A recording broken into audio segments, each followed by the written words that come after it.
these politically uncertain times. Ndu Oko, Nigerian by birth, Kenyan by choice, communications expert, Pan-Africanist, a truth seeker and believer in people power, and yes, Eric how are you Latin. doing? It's the 10th day of May 2021. Welcome to Kenya's biggest conversation, the Situation Room, at 4 minutes after 6. Ndu Oko, CT Muga, Eric Latif in the house this morning with you. Ndu, good morning. Good morning, Eric. Had a lovely weekend. Yes, I did. Thank you. You did notice that 1.5 seconds hesitation. There was some hesitation. She was trying to recall the weekend. Yes, and recalling how good it actually was, because it evidently was good.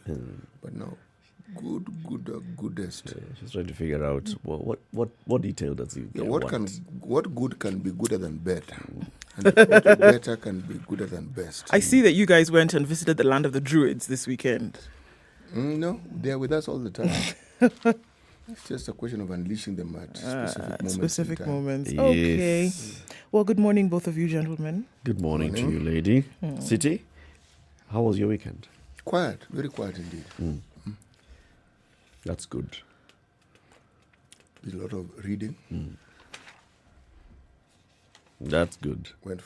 When one is able to quiet the voices in their head, it's a tremendous achievement. I should attempt this at some point. Well, it's what he's calling quietly talking to yourself in your head. I would refer to as talking to those people who are genuinely and generally unseen. So we had many conversations over the weekend. Yes, there are those who think I was talking to my ancestors. I wasn't. Then I also went for walks.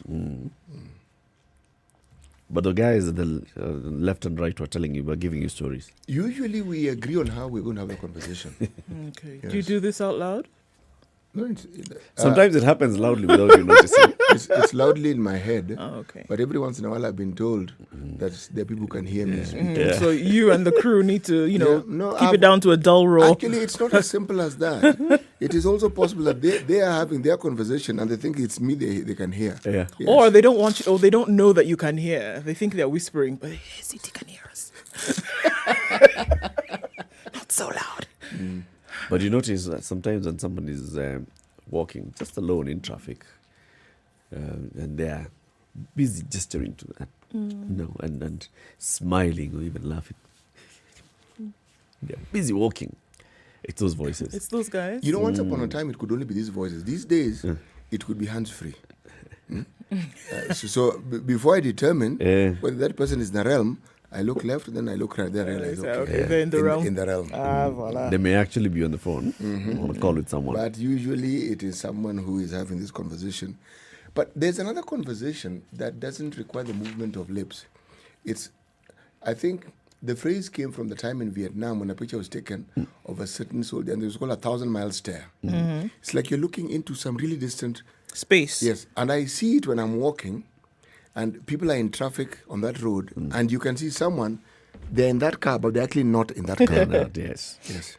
It's clear.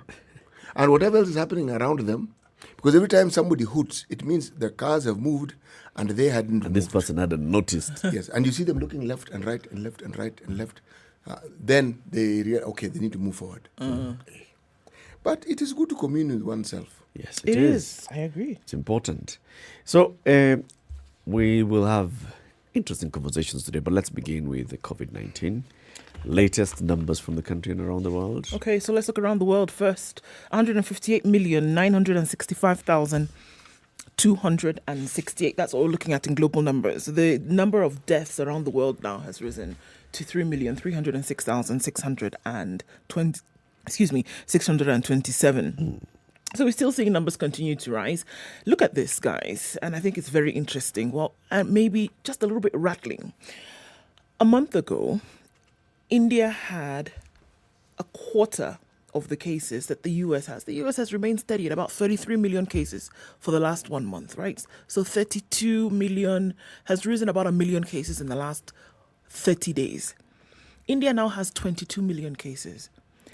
A month ago, they had 10 million cases, just a third of the number that the US has. Today, they have 2/3 of the number that the US has. In 1 month, India has had a new occurrence of 12 million COVID-19 cases in 30 days. 246,146 deaths, just under half of the number of deaths that have occurred in the United States. Of course, we are looking at 3 times the number of the population, but what we're looking at now is the rapid nature of the rise of infections in India. And people are calling it many, many things. If we look at the stories coming out of the country and around the other countries in the subcontinent that have some fears, they're now looking at what they're calling the black fungus that is maiming COVID patients in India. And something new has come out of this. Amidst it tarnishing the name of Modi and tarnishing the brand that he's been able to build over the years that he has been prime minister, now you have something else that's essentially going to kick India in the teeth. Dr. Akshay Nair, a Mumbai-based eye surgeon, was waiting to operate on a 25-year-old woman who had recovered from a bout of COVID 3 weeks ago. Inside the surgery, an ear, nose and throat specialist was already at work on the patient, who was also diabetic. He inserted a tube in her nose and was removing tissues infected with what they called mucormycosis, a rare but dangerous fungal infection. This aggressive infection affected the eyes, nose and sometimes the brain. He would carry out a three-hour procedure to remove the patient's eye. And he says he was doing this to save her life. Even as the deadly second wave of COVID-19 ravages India, doctors are now reporting a rash of cases, including a rare infection, also called the black fungus, among recovering and recovered COVID-19 patients. And what this essentially does is cause blindness. And they're having to remove a number of patients' eyes in order to save their lives. So, if you're looking for something that defines insult to injury, this right here is it in terms of what's going on in India. And just when they thought maybe there would be some reprieve, something like this happens. And what's the connection between the mucormycosis and COVID? So they're saying that, first of all, the cause of it is caused by exposure to what they're calling the mucor mold, which is commonly found in soil, plants and manure, decaying fruits and vegetables. It affects the sinuses, the brains and the lungs. And it is mostly threatening to severe immunocompromised individuals, again, such as those with diabetes, HIV, AIDS and others. So, I mean, if you're looking at something that affects those who are already compromised, whose immunity is already compromised, you can see how it would seep in with COVID. Not that the disease brings on this fungus or this infection, but you can see how they would be able to get it if the immunity has already been compromised. So, I mean, it's things of mess proportions here. And it's not just 1 or 2 cases, isolated cases. More and more cases across the country are being found. If you talk to somebody who has been hospitalized with COVID in this country, one of the things that they will tell you is that the treatment they were offered is a concoction. Believe me, it ranges from malarial medication to ARVs, to steroids, to vitamins, minerals, zinc and to vitamin antibiotics, K, to mineral infusion. Meaning, one of the things that is clear about COVID and what makes it really lethal is that people talk about it as though it is a common cold. We've long established it isn't. But there's no part of your body it doesn't attack. This is the problem. It may focus on the apparatus that you use for breathing, but people who have had COVID, when you have an examination of their breathing apparatus, the lungs and what have you, they're literally scarred. Literally, it's like somebody took a razor blade and cut it up. But kidneys, liver, not also spared. And now you're looking at, and now this thing, you're looking at other organs. Yes. Why do you think the system is collapsing? Because it attacks everything. So when people want to joke with COVID and they want to take it lightly, you know, this isn't a headache. It isn't malaria, where we know malaria tablets, we hydrate you. This one attacks everything. And worse still, you don't seem to fully recover. And if you do, it takes a very long time. Once somebody has been attacked by COVID, they are not the same person after that. It's true. They are a much, much weaker form than what they were before. And I mean, across individuals, we're seeing very, very many things. Just looking at reports that have been made just over this weekend, reading some more, and we've seen hair loss in some people, so severe forms of hair loss as akin to as if you were on chemotherapy treatment. And then we've also seen kind of like a reset of menstrual cycles in some women after having had COVID. So, I mean, it seems as if across board, just like you're saying, it affects everything. Even systems that you didn't think would be compromised are being compromised. The strange thing that you're seeing is because it's being reported. It isn't sporadic. I mean, it isn't something that is widespread. People who've recovered from COVID, and then suddenly somebody has a cardiac arrest. And when they are taken to hospital, there is a blood clot. Remember the story of blood clots and the COVID? vaccine. Yes, exactly. So you are really genuinely not safe. This is a multifaceted organism, and it doesn't leave anything to chance. When you hear that there is a strain that is more virulent, you have reason to be scared because they're telling you it spreads faster. It acts faster. So it means by the time you're being tested, you don't really have a lot of time to make recovery. No. Wow. Well, let's take a look at the weather, and then we look at the headlines as we also see what's happening in terms of COVID and COVID preparedness in the counties, COVID response by the government, COVID response by the world. This is Kenya's biggest conversation at 6:15. We are live on SpiceFM KE, YouTube, Facebook and Twitter, in addition to being live on radio, Nairobi, Mombasa, Kisumu, Nakuru, Eldoret, Nyeri and Malindi.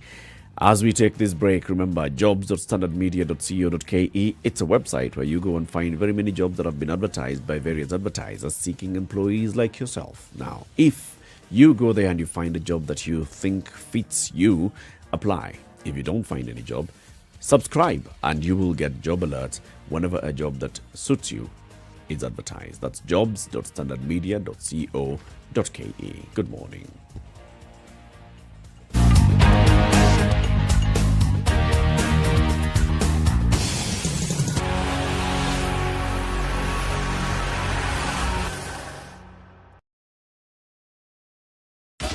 "24/7 around the world, non-stop. This is Spice FM.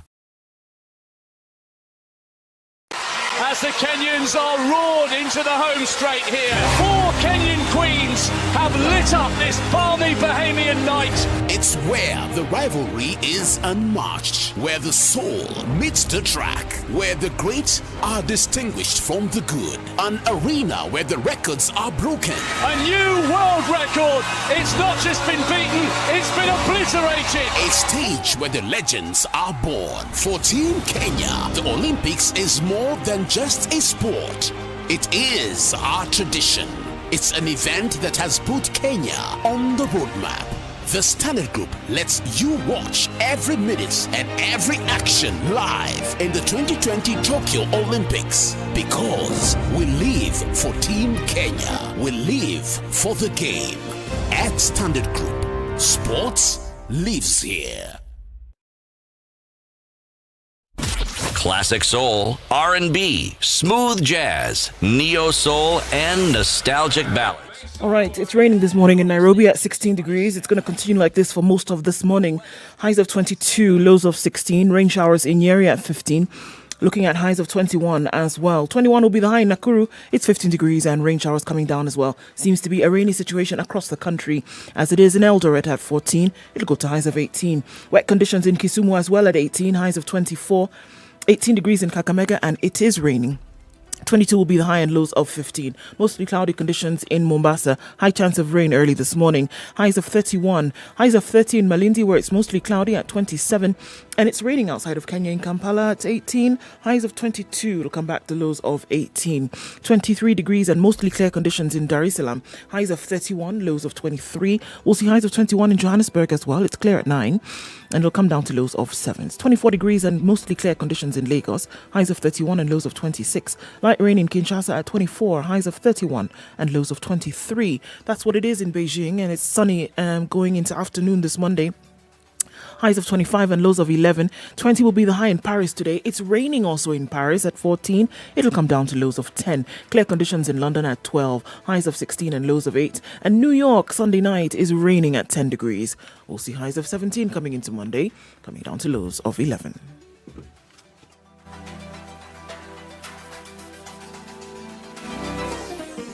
Chilled Spice.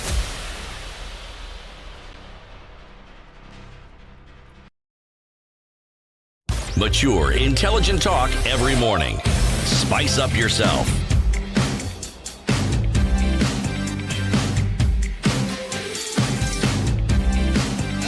Mornings done right.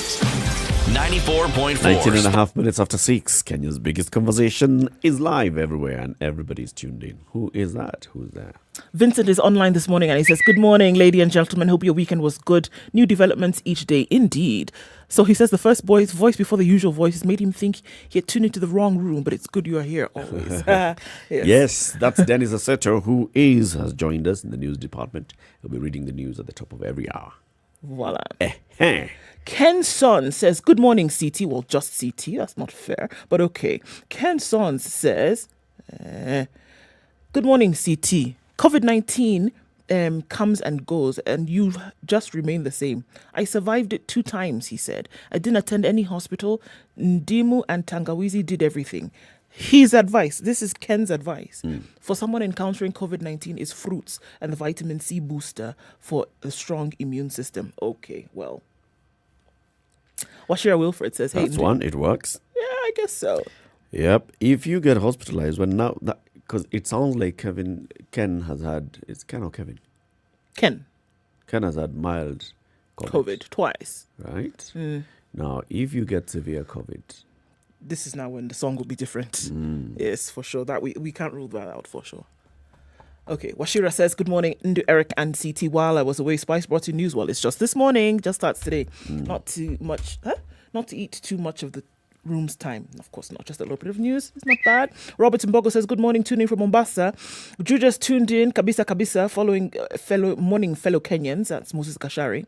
Cyprian Mora tuned in this morning. Says, new goals, happy to be listening from County 032. Bade Ashley from Machakos tuned in this morning, and Jose Jays is tuned in from Nakuru. Diana Mburu tuned in this morning from Kitengela. Paul Kinyanjui, good morning, Situation Room crew. I'm tuned in from the equator, Laikipia County. Wonderful. Good morning, Alex Mbogo. He's tuned in from Nyeri. Good morning, everybody, and karibuni sana. Karibu kila mtu katika kipindi cha leo. City, today's proverb. Right. Around a flowering tree, there are many insects. Hey. Around a flowering tree, there are many insects. Okay. It's attractive. You know, the other day this weekend I was reminded anecdotally of a quote that is attributed to the first president of the country, Jomo Kenyatta, in one of his memorable speeches when he spoke about how it is that the white man came with the Bible and he asked us to close our eyes and to pray. And we closed our eyes and held the Bible. When we opened our eyes, the white man had the land and we had the Bible. He took our land. Well, yes. Give us the Bible. I connected it with this particular proverb because people rarely move towards something which is not attractive. Very rarely. So when something is attractive, it'll attract many, many others. But the reality of it may only become, should we say, apparent with time. We're thereafter. Yes. I'm wondering whether this proverb is a caution or it's an observation or round a flowering tree, there are many insects. I think what perhaps one should bear in mind as one talks about it, trees don't flower throughout the year.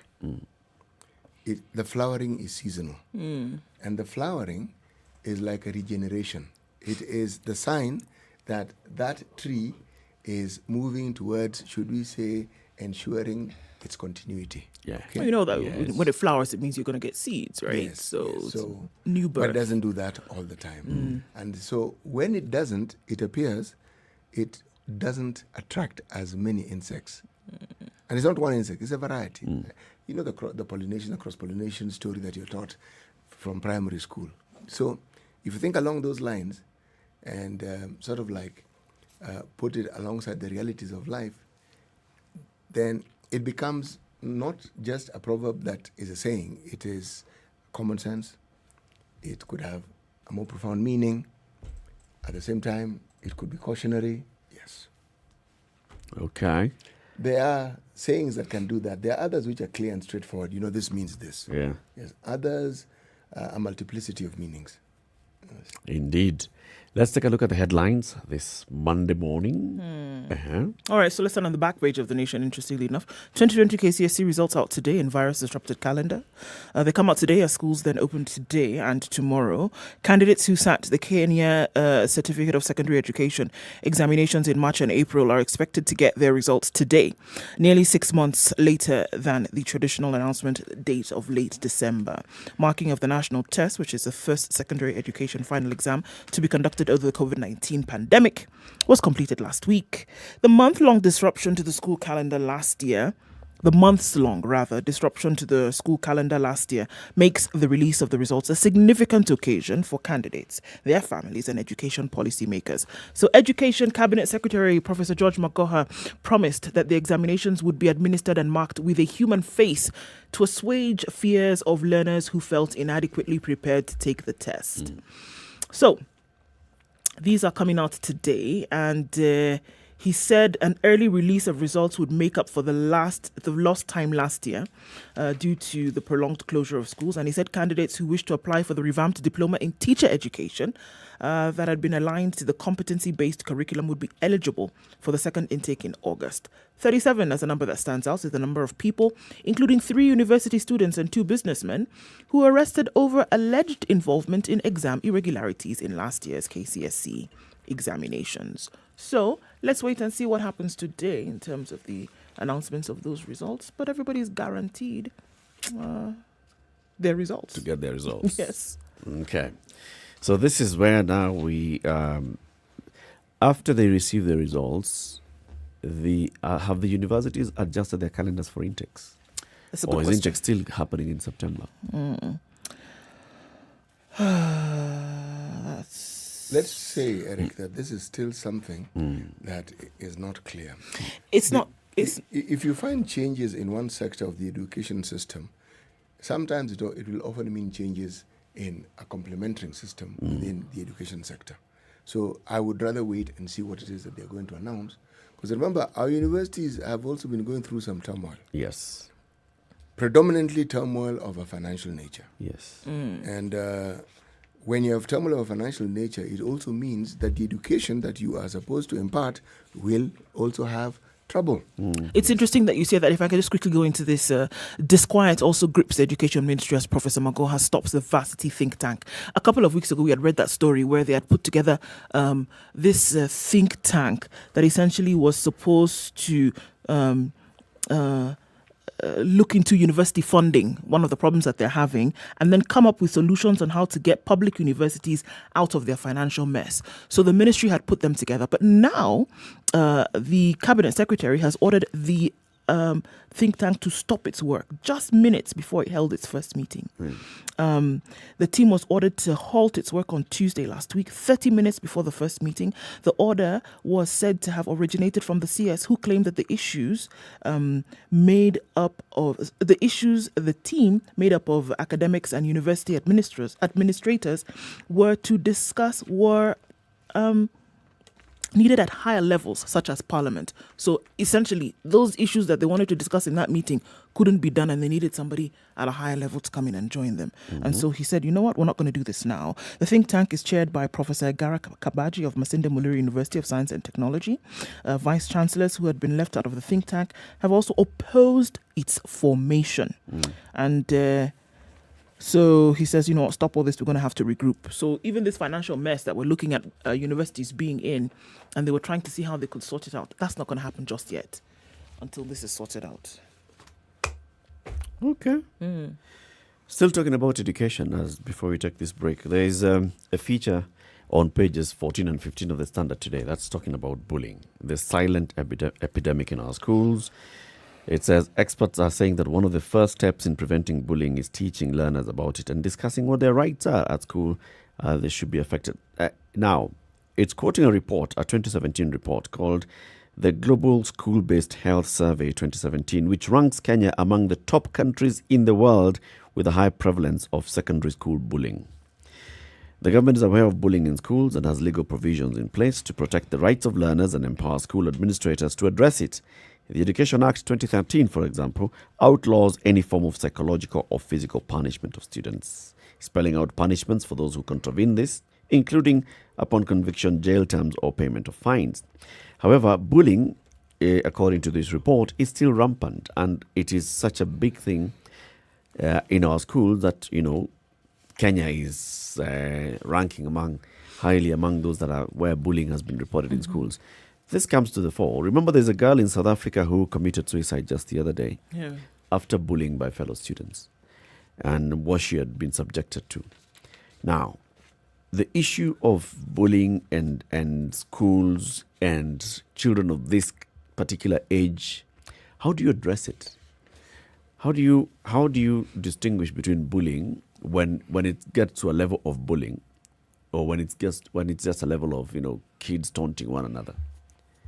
How do you make the children know that there's a certain degree where you've crossed the line, and you as a victim, then this is what you do, and as a school administrator, when this is reported to you, then this is how you handle it? All those things. The thing that is absolutely clear from even this discussion is that schools aren't handling it well. They're actually mishandling it. That's what it points to. Because if students are in your care and in your charge, then surely we are not talking about people being bullied out of school. They are in school.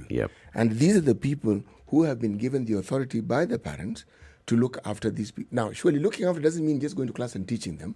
You have to be on the lookout for their behavior. Now, so what is it? Is it that when they call parents to try and bring in discipline, they feel that they are disempowered? Is it that they prefer not to? I mean, what is it? This one, squarely on the schools and the teachers, squarely. What support do they need?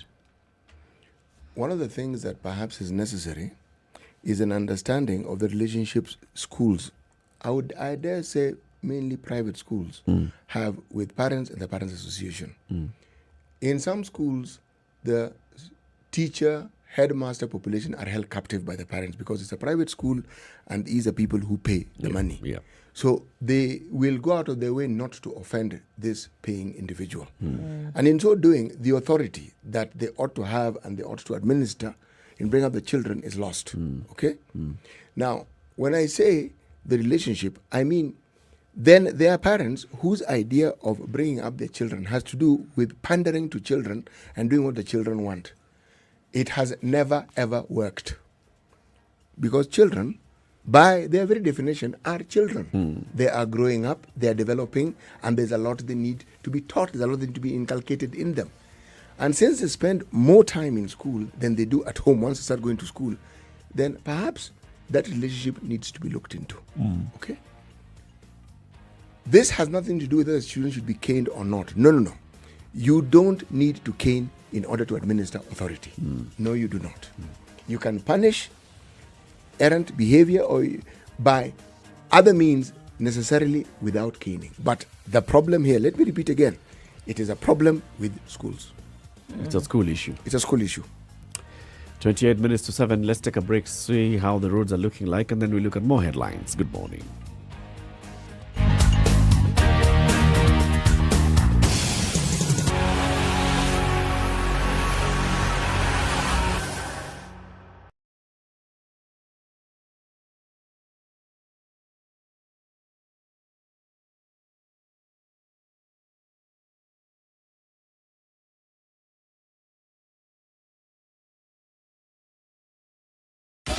"24/7 around the world, non-stop. This is Spice FM. It's time to answer questions that are worthwhile. The Big Quiz Show is here. Register to play from the comfort of your home by SMSing the word JOIN to 23774. Then watch the live show on KTN every Sunday from 8 p.m. where you could have a chance to win a melee. The fastest and most accurate answers are guaranteed to win. The Big Quiz Show, Sundays at 8 p.m. only on KTN.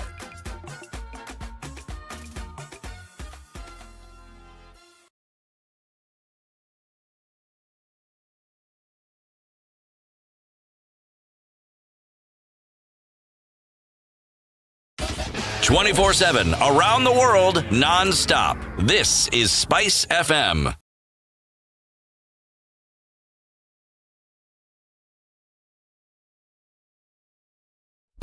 Classic soul, R&B, smooth jazz, neo soul, and nostalgic ballads. Make some noise. You're listening so to it rained Spice. for 12 hours from dusk till dawn, and what we see is that there are pools of water on the major highways today. Looking at Mombasa Road, coming from Imara Daima, it's a sea, literally. Oceans and lakes to your places of work is what is being described this morning. So if you're headed in that direction, please go slowly because we do not know how deep that water is. A few victims have already been claimed this morning. So please be very careful as you're applying that route headed towards the city if you're on Mombasa Road. Thika Road already jammed. It's the first time in weeks that we've seen traffic as far back as Safari Park Hotel. So we also know that schools are opening today, so traffic is guaranteed to be crazy this Monday. Let's just strap up and gear up for that so that we can get where we're going safely at best. All right, we're going to take a look at how it's faring in about half an hour or so, but those are the two things you need to know. Increased traffic because of schools opening. Number two, it rained, so the roads are flooded in many cases on Mombasa Road. We'll keep an eye and let you know what it looks like in a short bit. You have some news for us? Let us know. SpiceFMKE is how you can reach us on Twitter. Text on 40127. Let's make it a little bit easier for each other this morning.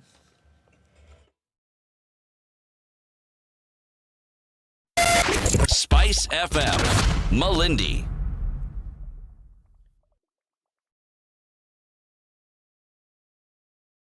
Mature, intelligent talk every morning.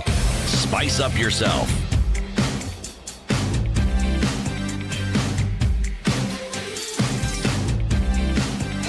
Mornings done 25 minutes to 7. 90. More headlines. City, I know there are several headlines in the Business Daily. They always are headlines, the Business Daily. But I've learned that with the Business Daily, you want to take time and actually read it because there are times when the headline is far more interesting than the news that follows. Okay. Yes. So it would be newsworthy if you just read the headlines and kept quiet. So you want to read a headline and then... That is the thing that I'm saying I'm not going to do. Okay. I have a headline. Please go ahead. The front page of the Standard. Vaccine deserts, poor counties, or rather poor countries with no jabs. And so I think this is can be connected to the story that we see in Kenya, whereby counties who are not using their COVID-19 vaccinations have been asked by the Ministry of Health to return them. Rather, they've been recalled because, they're sitting there and they don't want them to run the risk of having them expire. So there's certain counties who've been asked, okay, look, you vaccinated 15 people in the last 1 month? Just send them back. We're going to use them somewhere else because according to the Ministry of Health, it doesn't make sense that we have 1 million plus vaccines, and we've not even reached that million in the last almost 3 months now, isn't it? So those counties have been asked, okay, guys, thank you very much. Just send them back. Which ones are these?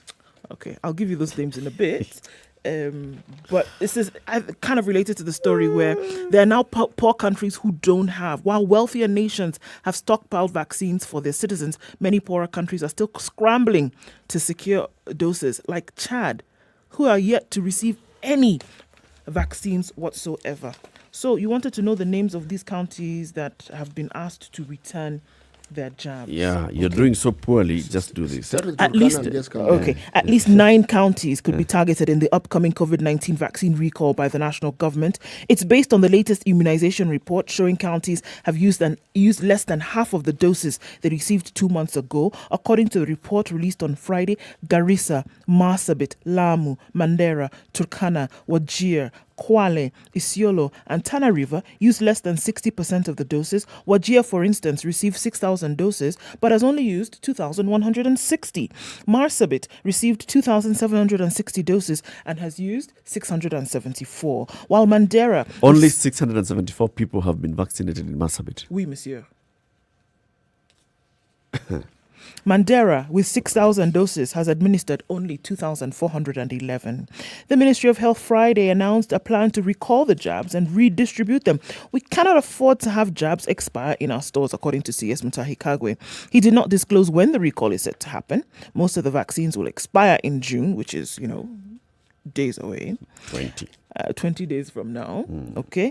And some counties are said to be holding on to their stocks, looking to administer the second dose. World Health Organization modeling suggests that vaccinating more people in the highest priority population groups with one dose, as opposed to vaccinating half that number with 2 doses, will sustainably reduce or substantially reduce deaths rates. You know, it's some serious indictment on counties. So if you're heading a county and less than 1,000 people have been vaccinated in your entire county, I mean, you even employ more people than that. So you've not even done the rounds with all your staff. So we can say, yes, healthcare workers, teachers, security in your county. And then we look at the elderly in your county. That just tells you this is a governor who does not really poor showing, to believe. be honest. Really poor showing. Yeah, it's a governor who doesn't believe in this whole vaccination thing. Didn't take it seriously. Nope, not at all. And also tells you that their health CEC also doesn't believe in it. So you can start wondering, what's their health messaging like? You know, you are taking the view that these people have this serious structure of health policies which they are methodically working through to ensure that the people of their counties are, the needs of the health needs of the people in the county are taken care of, and that when the vaccines come in, they just fall into this structure and then they are rolled out. We are back to that age-old demon of the priority of people who seem to be in the counties has absolutely nothing to do with ensuring that the people in their counties are looked after. That is not the priority. It is not. No, it's not. Okay, but you know some things you can do, you know? Like you have received the vaccines. At least administer the 2,000 you've received. Come on. You as the CEC in charge of health, just make sure that those things are consumed. I mean. But Eric, you've heard of some of the things that people keep saying. And you know, even before we started doing these numbers, at the very beginning, health workers don't want to. And I'm thinking, what do you mean health workers don't want to be vaccinated? How many? They are frontline workers. This isn't something that you're subject to a debating society. Yeah. Okay? If you don't want to be vaccinated, they don't work. It's not complicated.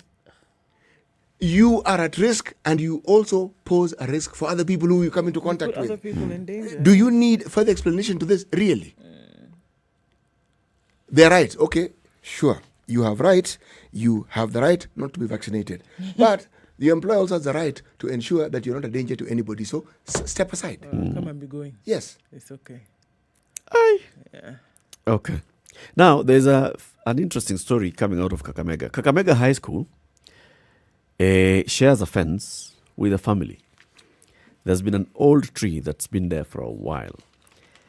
This tree fell the other day. And on which side of the fence? On the neighbor's side of the fence. Okay. At the family side of the fence. Now there's a tussle about who owns this tree. The family claims that they inherited this tree from their forefathers. Of course they did. And that there was a binding pact between the school and the local community that ownership of trees growing along the border would be determined by the side a tree falls on when it's cut down. Of course. Okay? So if you cut this tree, if it falls on my side, it's mine. If it falls on your side, it's yours. And this was As agreed in that upon. was the pact. That was a pact between community and school. The pact was not that this is our communal tree. The pact was that in the event that this tree falls, We have agreed that we inherited this tree from our forefathers. Okay. It's an old indigenous tree. right? So this time, the tree has been cut. It has fallen onto my side. So it's mine. This is my tree. Let's pause for a second. That's what the Such pact said. understandings, unfortunately, fall into the category of what you consider folklore. Okay?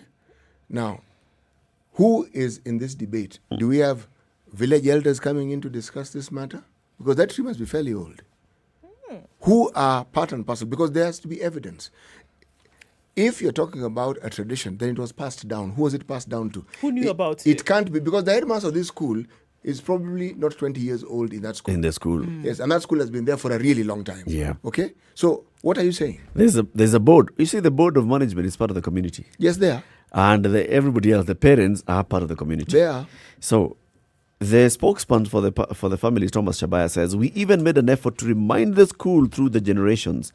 Okay? So every time they keep going back, you guys remember, when the time to cut down the tree comes, the site it will fall on will determine the owner in accordance with the earlier agreement that existed between the institution and our forefathers. The tree was planted around 1918 by my grandfather, he says. Jeez. It was cut down recently and it fell on our land.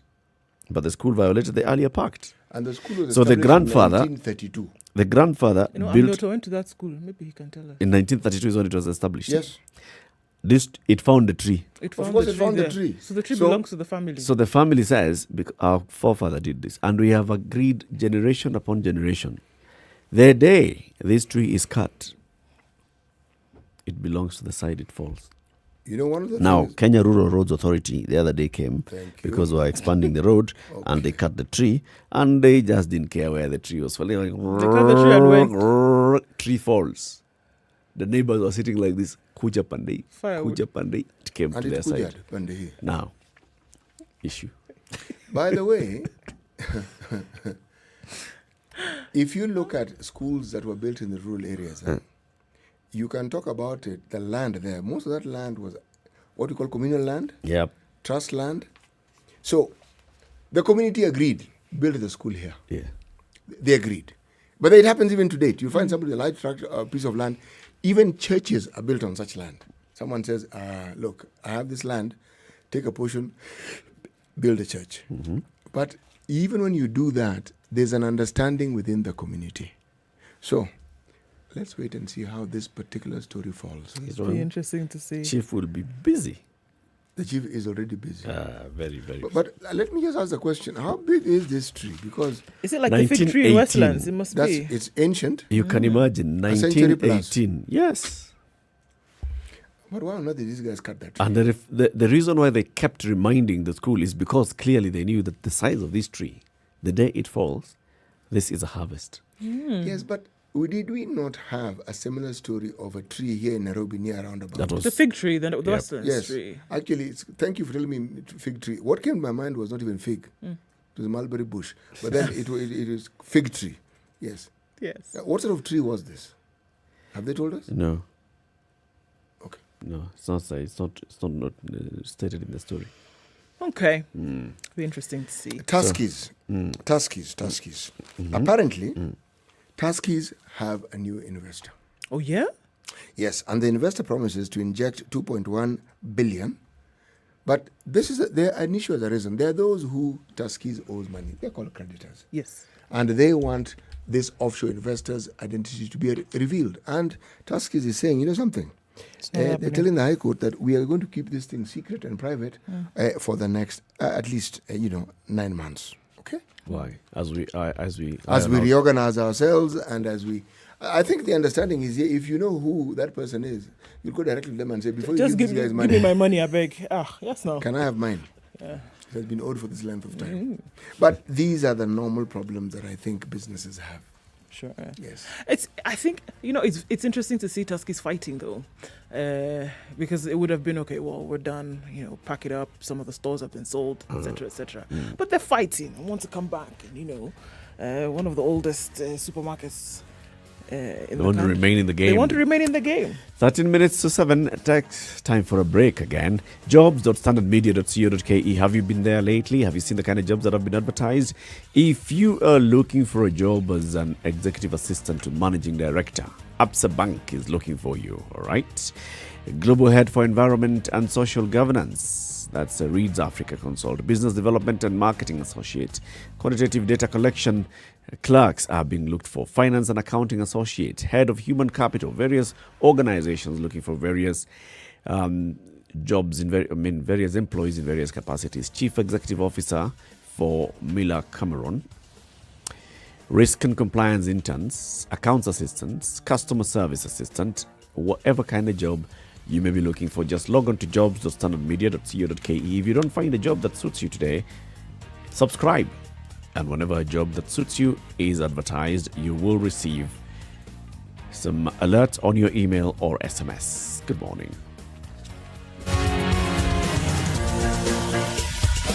24/7, around the world, non-stop. This is Spice FM. 24 teams, 12 host cities, 6 groups, all battling for one trophy. The long-awaited Euro 2020 is here at last upon us. The fans might not be within touching distance. Good cross, Giroud attacks it and scores, and France are ahead! But the atmosphere will only get to a fever pitch. From the 11th of June to the 11th of July, catch the tackles, the goals, and all your favorite football stars as the elite European nations go head-to-head. The Standard Group brings you the UEFA Euro 2020 tournament live across our channel. Oh, what a wonderful goal! As the official UEFA Euro 2020 free-to-air broadcast partner in Kenya, because we live for the game.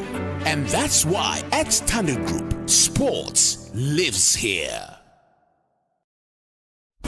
Classic soul, R&B, smooth jazz, neo soul, and nostalgic ballads. Make some noise. Yeah! You're listening to Spice FM. Spice FM, Malindi.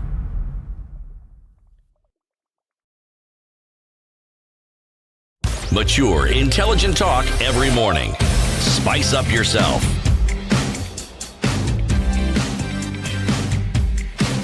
10 minutes to 7. This is Kenya's biggest conversation, the Situation Room, looking at more and more headlines. Jubilee to meet on fate of 5 senators. So this party will be meeting to decide on whether to challenge the political party's dispute tribunal verdict that stopped the party from expelling 5 nominated senators over disloyalty. Secretary General Raphael Tuju says the party, the National Management Committee of the party, will meet to deliberate on the decision and agree on whether to appeal, start a fresh process of kicking out the renegades from the party, or simply let the matter rest. They're going to meet today. And they'll agree on the way forward. They'll figure out what to do. The 5 senators are Millicent Omanga, Mary Senator, Naomi Wako, Fulda Dekau, and Victor Pringay. The ruling on a case filed by Senator Isaac Maura, which was delivered on Friday, however, favored the ruling party.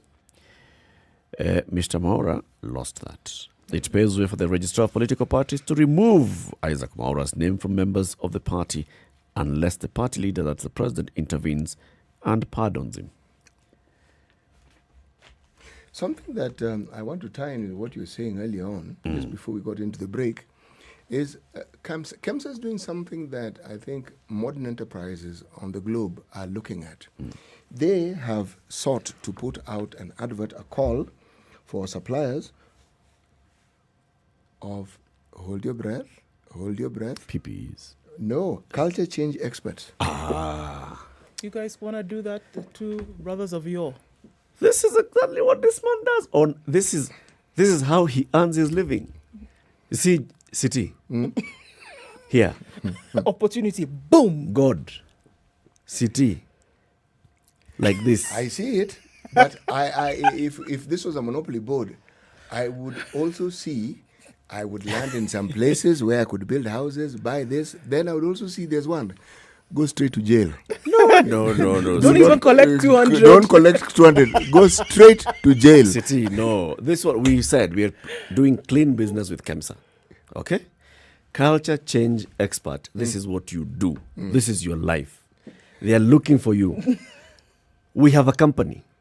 We do. We are ready. And a very viable company. Which I have already practiced VAT. how to write an invoice of 2 billion shillings. You've practiced. I have already you got the zeros right, Eric? got them right. Okay. That's what's important. Yes. I'll be visiting you people, don't worry. I cook for you hot meals. Hey, when it happens, when the doo-doo hits the fan, So I'll they're be looking right for a there. culture change expert. Yes. Why? Because Why do they need in a bid to reform the agency Oh, yes. and improve accountability of its employees and a string of damaging scandals that have plagued the agency.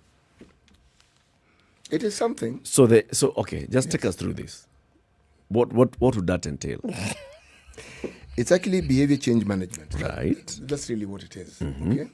You ask yourself, what is the predominant thinking which then informs the culture in a setup like KEMSA? Yes. Okay. And you determine, there are key determinants that you look at. You look at, for instance, the hierarchy of leadership that we have. How exactly is it structured and how does it function? And what is it that makes it function the way we do? Okay? Does this function agree, does it mesh with the desired goals? Because all these institutions have goals, okay? And if they don't, then why don't they? Then you start looking, okay? Is it an independent institution? No, it's a parastatal, blah, blah, all those details. But the understanding begins with getting people who work with you who are change-minded. For instance, Volkswagen had a problem with its diesel engine some years ago, and they issued reports which were false. It means somebody either in the research wing or people in the production wing who knew what was happening decided to keep this matter private, but it eventually got out because there were problems, right? What they said was the emission rate, and what it actually was different. So it led to an overhaul. We had similar problems with the giant, remember Enron? Yes. Pricewaterhouse. Let me put it this way. There are very many institutions on this planet, huge institutions, that have had problems, should we say, with an element of accountability. Now, that is often argued goes deep down. So the culture change means what we call corruption here is the existing and predominant culture. Okay? What we call impunity, again, so how do you get it? And as I said, you begin, maybe this is something we can actually have a whole hour discussing. But for now, you want to get individuals, because this is what happens, who will think differently. Do you remember when media houses started undergoing changes? Okay? And they brought in people who told you there was a 360 approach to this thing, and you wanted convergence, and you are going to limit print media. All the changes that we see coming in. Yes. At the heart of that culture, you need to have individuals who are trained in the change, but somebody who leads that change and thinks. Because if you bring about those changes with the same mindset that existed before, you'll have done absolutely nothing. Is there anything wrong with the culture at KEMSA? There's something In terms of employees, I mean. Yes. Yeah? They are the heart of the problem because... So they are the ones that perpetuate corruption? Yes. Usually, yes, they are. Usually, yes, they most certainly are. Usually, people talk about retraining, but for most of our Kenyans in such positions, the retraining is just a holiday where you go, you full board, and then you're paid a per diem on top. Forgetting that the per diem is actually meant to pay for those expenses, and then you come back and you continue with the processes. Yes, and for all you know, you may even get a certification for the process of training that you've gone through, but no change occurs. There's a hullabaloo about it. Ribbons are cut. People have a banquet, and then yes, you give it a month, and we go back to exactly where we are. Reset. You know something? Yes. I don't think that culture change, whatever they want to do, will do anything if they don't think from beyond the staff. The staff don't determine who gets a 1 billion shilling contract. They certainly don't. Let me explain to you what I mean when I say staff. If you have a CEO who is willing to put his foot down and not just saying belligerently, I'm not going to do this, but understands how to navigate those waters. Because there are people who know the treacherous waters they work in and they navigate them, okay? And the organization still ends up doing what they were supposed to do, okay? They aren't many, but they exist. The others just crumble and fall. So the organization takes a beating and takes a long time before it recovers. Now, why am I saying? Remember the weekend you said I was reading. One of the things that occurred to me as I was reading, I even watched a few movies, is that there are parts of this world where people know that when you do wrong, you go to jail. And they even accept that. They know that I will actually go to jail. And they're willing to go to jail because they know. How I knew this, you were even told to report to jail on a certain date. And I laughed and I said, Kenya, I'm guilty. You tell me to report to jail in a week. You will not see me. Shauri yako. Thank God. Precisely. The employees have to have a culture that is resistant to this sort of thing. That's all I'm saying. Yes. If they're not resistant to it, then it doesn't really matter. You can even bring in that new leader of yours and they'll circumvent the leader. Because the leader doesn't do those things. It's these people who It's the people who Yes. it's the people who are there who do these things. It isn't all dark, Eric. Remember, even within KEMSA, there were people who stood firm, and much as fingers were pointed at them, it was clear that they had done what needed to be done, and they did not cross any red line. Yes. That's true. That's true. And then there was external influence. Yes, For there was. example, whatever all these things, where even when you talk about the USAID complaining about KEMSA and all, there's some external influence that comes in, and we need to find out, so where does this external influence come from? Now, let's go and do some change management on those external sources. Externally. Keep it right here. Kenya's biggest conversation continues. So there's a whole issue about bullying in schools as schools reopen today, as KCSE results are set to be announced today. We'll be having that conversation shortly. And also in the 8 o'clock hour, we'll be talking about school transport and the solutions that abound now that transport is a big thing for very many parents who are thinking about taking their children back to school as they reopen. So how do they get to school? How do they get back home? It's usually a headache, and it's a heavy cost. One of the biggest costs in actual sense. Keep it right here. Coming up to the top of the hour, shortly we'll be listening to the news with Dennis Aseto. We have introduced news bulletins at the top of every hour, like now. Good morning. It's 7 a.m.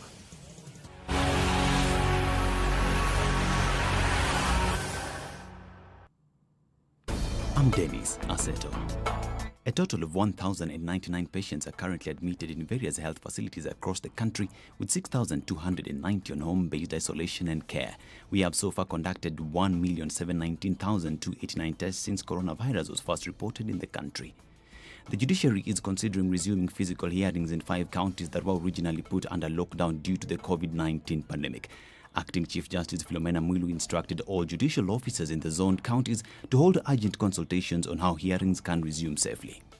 India's COVID-19 deaths rose by more than 4,000 for a second consecutive day yesterday as calls for a nationwide lockdown to curb the spread of the virus mounted. India's health ministry reported 4,092 fatalities over the past 24 hours, taking the overall death toll to 242,362.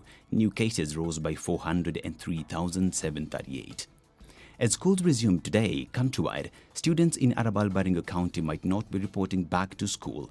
The insecurity in the area has seen parents shy away from releasing their children to report back to school. Cases of men being beaten by their wives in Kirinyaga County have now forced the Njuri and Cheke and Kikuyu Council of Elders to seek a solution. The elders met over the weekend to address the situation they claimed had led to children assaulting their fathers within their home states. South Sudan's President Salva Kiir has dissolved parliament, paving the way for the appointment of MPs from opposing sides in the country's 5-year civil war. A peace deal signed 3 years ago determined that almost a quarter of the MPs would come from the party of Kiir's former foe, Riek Machar. Pope Francis has called for an end to violence in Jerusalem, inviting parties to seek solution in order to respect the multicultural identity of the holy city. Clashes erupted between Palestinian protesters and Israeli police outside the old city of Jerusalem as tens of thousands of Muslim worshippers prayed at the nearby Al-Aqsa Mosque. Live audio app Clubhouse will begin introducing a test version of its app to Google's Android users in the United States in a potentially big expansion of its market. The app, which spiked in popularity earlier this year, has sparked copycats from startups and larger rivals including Facebook and Twitter. Hundreds of athletes participated in a test event at the Olympic Stadium as organizers fine-tuned operations and practiced COVID-19 countermeasures. With under 3 months to go before the Tokyo Games begin, no spectators were present at the venue. And Manchester City beat Aston Villa 3-1 away in the Premier League to put on hold the title celebrations of champions-elect Manchester City. The result left United second on 70 points with 34 games, 10 behind City, who have played a game more and missed a chance to secure the title on Saturday after they suffered a 2-1 home defeat by Chelsea. That's your news. I'm Dennis Aseto.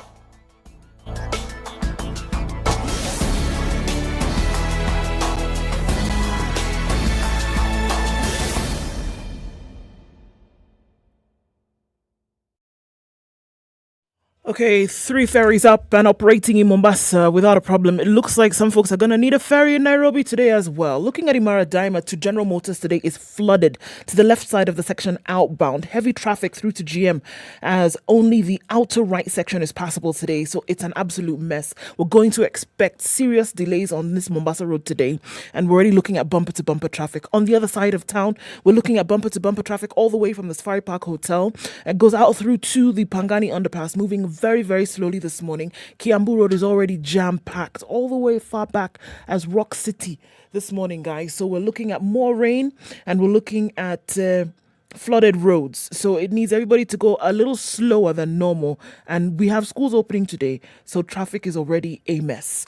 Okay, let's look at Joko Road coming from that side. All the way from Hamza, we do have traffic as you get to the City Stadium roundabout and then out towards Landis, also moving very slowly. You're looking for that Monday? It's that Monday, guys. So let's be patient and see what it looks like. We'll take a look at the bypasses in a bit. Tell us if you find a good route for folks to follow. SpiceFM KE on Twitter. Text on 40127.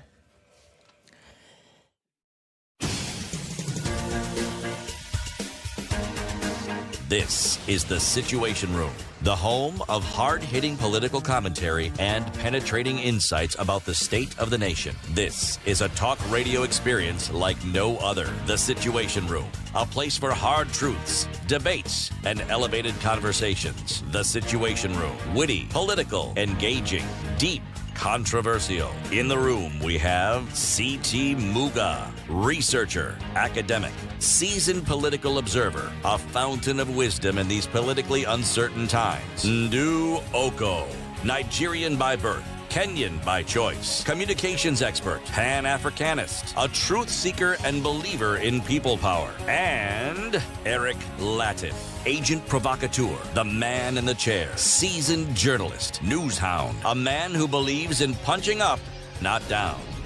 This is The Situation Room. The only way 5 to after start 7. Very good morning to you wherever you're tuned in. Thank you very much for choosing Spice FM and The Situation Room. Let's begin the hour with the day's proverb. Around a flowering tree, there are many insects. Round a flowering tree, there are many insects. Around a flowering tree.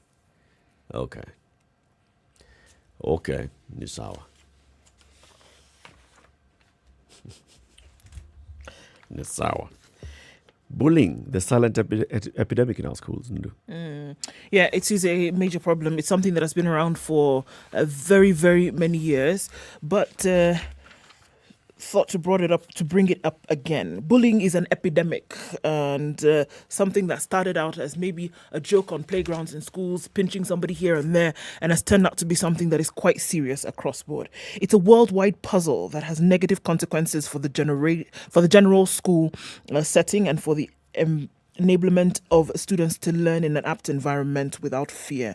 What makes a school bully is a question. School bullies tend to share common traits such as aggressive, dominant, slightly lower than average intelligence and reading ability, and are of average school popularity. A vital suggestion is that such tyrants may possess poor social skills, have low empathy levels, and can be uncooperative.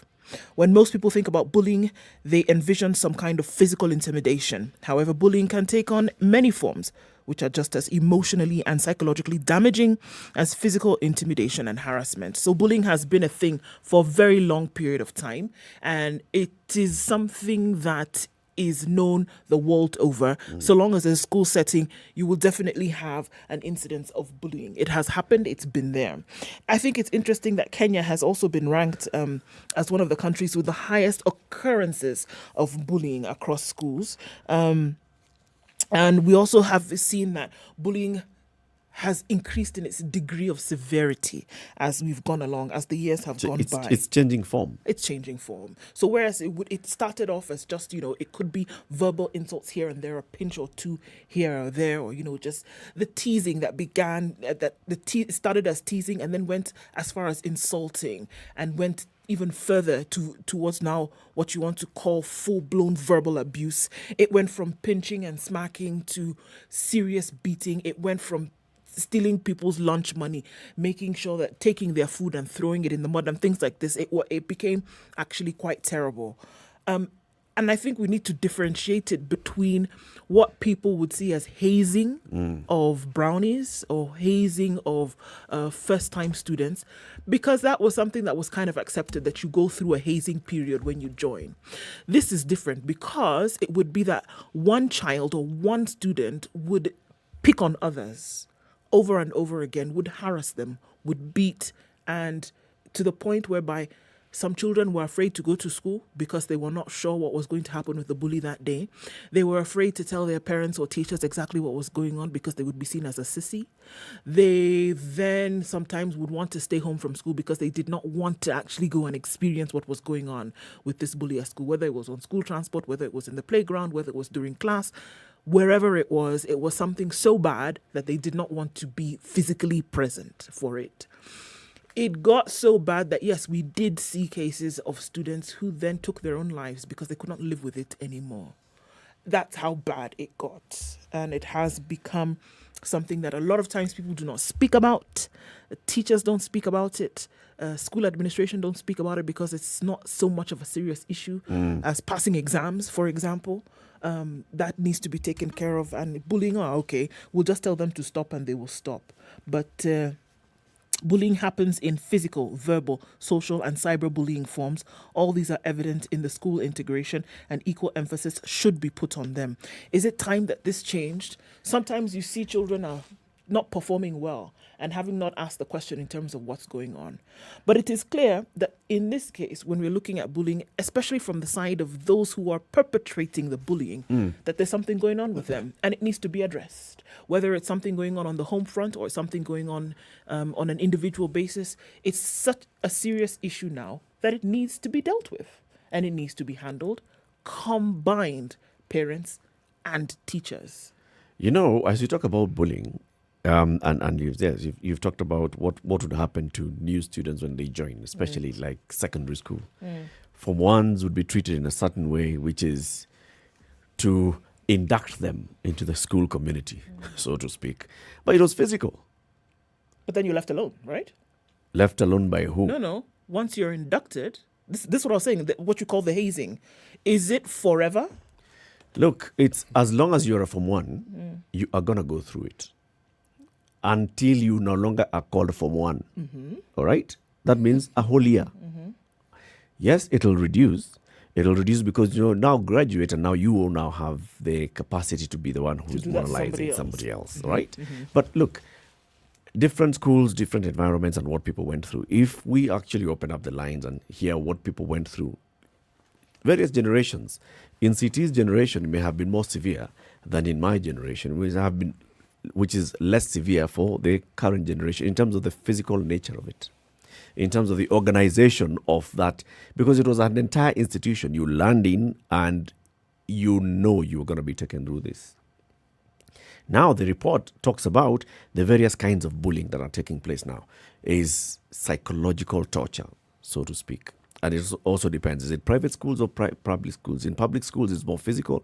In private schools, it's coming in forms of gossiping and kind gestures, name calling, cyberbullying, exclusion, spreading rumors, racial and sexual comments. That's a common form of bullying. So what is changing? Are we witnessing just a generational change in the form of bullying? Or are we witnessing an increase in incidences and severity of bullying? You know, when if you look at what it is that forms it, forms and informs it, what we're talking about in school is a very direct consequences of the negative changes that we're experiencing in our society. The reason why this thing has reached the epic proportions that it now has is because it's being called an epidemic almost. It isn't just children trying to exercise a certain power structure within a school system with boundaries. No. This one, the variant we're speaking of, is informed by all social media. It's informed by social norms, current social norms. For instance, in many cases, all you needed to be was different. You're either smaller than everybody else. Yeah. You stammer, okay? And for some reason, maybe have a physical disability. You're not as privileged? Privilege comes later. Now, that is where now the issue of certain schools come in. Where if it's a school that is considered a school for those who are privileged, if you're in such a school and it clearly indicates that you're, say, on a bursary target. Yes. Okay. Now, usually somebody who's on a bursary is probably somebody who's very bright, but you'll be a target. So, and that is where now you have these various types of bullying, and this one is group bullying, okay? Where you have a herd of people, they are a pack, and they are like the popular kids, the ones who do popular things, and in every school setting, there'll be norms that if you participate in, you are considered to be among the top. One, if you're good in education, academically sound, it's understood. They would leave you alone. This one is a nerd, as we now call them, or a SWAT, or whatever it is. If you're good in sports, that's a different category. If you're not good in these things, then you're the sort of person who's always breaking rules. Yeah. That notoriety also gives you attention. But the thing that was clear, and is still clear, you can trace all these traits back to wherever these children come from. As you could for the bully. All of them. That's what I'm saying. Because by the time a child wants to exert that sort of authority on other children and even cause them physical harm. It's coming from a place of insecurity. Yes. And it's something that they must have seen. For instance, it's been known, children, and it's carried on into adulthood, men and women who have violent relationships in adulthood witnessed it when they were younger. It's just interesting that you say that, because the statistic that we look at right now, and a study that was done, and this was in US schools, a study that was done of about 150 notorious bullies later on in their life, having sat down and done surveys with the psychological association. Of the 150, 137 had come from either a family that had been a broken home where one spouse was not present, or that had witnessed physical abuse of their mother. 137 out of 150 who turned out to be bullies in school had seen this. And it was then seen that this bullying that they did in school was an outlet for the frustrations that they then felt. And oftentimes when they sat in these counseling sessions, would break down in the presence of a counselor.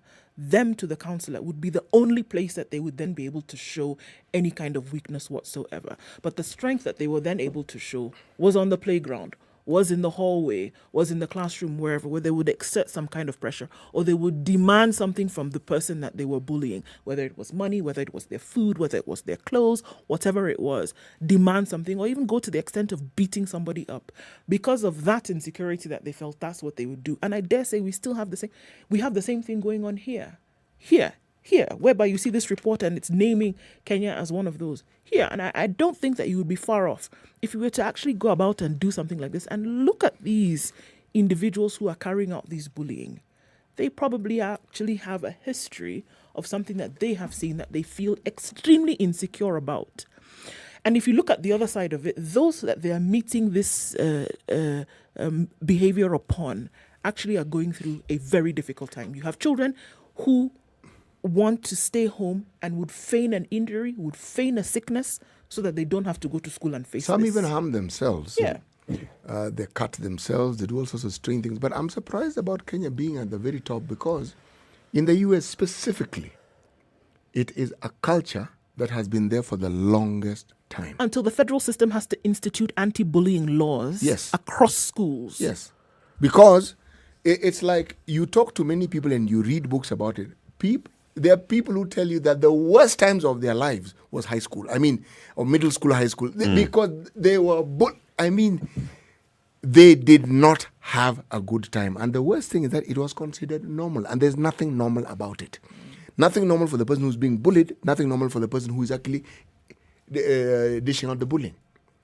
You see, when you introduce that very negative power dynamics, where somebody who's older, somebody who's stronger, instead of looking after the other person and making their lives comfortable, you deliberately go out of their way to make their lives uncomfortable. And this is supposed to be a good thing. Supposed to toughen them, to harden them. Eric, to make them realize what kind of life they you talked about bullying. I went to a school where it was structured. When you're in Form 1, you're called a rebel. Meaning, there was no question about you being anything else other than You understand where you are. You knew where you belonged and you stayed there. But these are schools that were more or less formulated along military lines. The truth is, when you go to Form 2, life changed dramatically. Completely. But then, talk to the person who was in Form 1. Not all of them coped with it the same way. Some left school. So, exactly. And some left school. Those that left that school went to another school and they found there's still bullying in that school. Only that is in a different form. There's a time when Form 1, that was the norm. In fact, it was the majority of the schools that you'd go to, you'd hear stories of bullying in one way or the other. So some would be more severe in terms of some Form 4s would come and bully some younger boys in Form 1 and make them do very many physical things. Others would be, you're just insulted. You're made to carry food for this person. You're made to follow this person. You're made to walk around with your hand in my pocket so that you're by my side wherever I go. And then the person goes to the washroom. They were extremists, Eric. But by and large, as you correctly put it, the punishment, you're not beaten. No, exercise. You do what you call chura hops? Some of those are not exercise, my friend. That is some serious, severe physical harm. Torture. No, when I'm calling it exercise, no one is beating you. They just have you to do something impossible. What? There's going to be some encouraging slaps, one or two encouraging slaps, so that you can get a push and a kick, so that you can actually you can get you can contort yourself properly into that. But you were not battered. Now, there were extremists. There were people who went overboard. Yes. They definitely went overboard and they would physically abuse. Because it's not now beating. There were some schools where now the abuse was a lot more. It was physical. Do you know why? Now I've got to ask a question. What we're talking about here, the induction coming into school, etc., that was the induction. And it was kind of like an accepted thing that you knew. It was accepted. Right? That you knew that you were coming in and you were going to go through this. You were not selected. Everybody went through it. Now, let's differentiate between that and what happens, because the bullying that happens from the bully to the bully, right, is targeted. I want to object at differentiating it. I want to say across board. Yes, everybody would receive it, but not at the same level, same degree. There are those that would appear weaker and they'd be picked on more than others. A boy who comes in, they appear more popular, they get less of that activity meted on them. A boy who comes in and they appear weaker, or even a girl who comes in and they appear weaker, they have something, like all those things that you said earlier, CT, you have a stammer, you'd be picked out on more. Or you have a strange accent. Yeah, so it wouldn't be the same. Everybody is getting bullied, but there are some who go through a lot more than others. Actually, a lot of it also among your own contemporaries was verbal. Yeah. All right? And some of those things stayed with you into adulthood, because people would actually call you by a nickname that was given to you probably in Form 1 and 2. And it stuck. I'm in my 60s, and there's some people who are still referred to by names that they were being called in Form 1 or 2. But it's affectionate, and people laugh about it.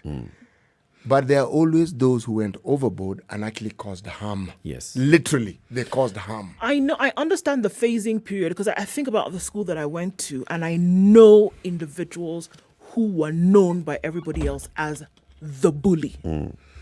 A girl who felt that she was being attacked because she looked a certain type of way, and people thought, for example, that she was of the lesbian persuasion. She became a bully. To date, she's even labeled as that.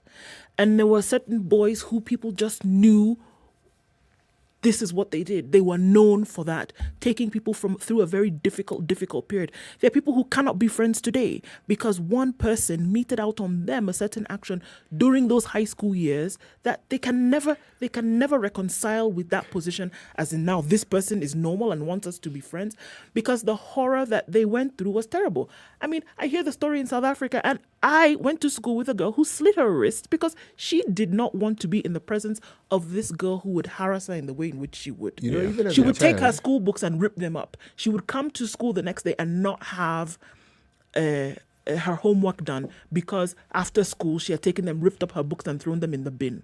Things like this. So you can imagine a 13-year-old girl going through something like this over and over again, and then later on in life, can you see how it affects her? It turned out that later this girl represented something for this bully, right? That she didn't have. And that is why she did this to her. Yeah.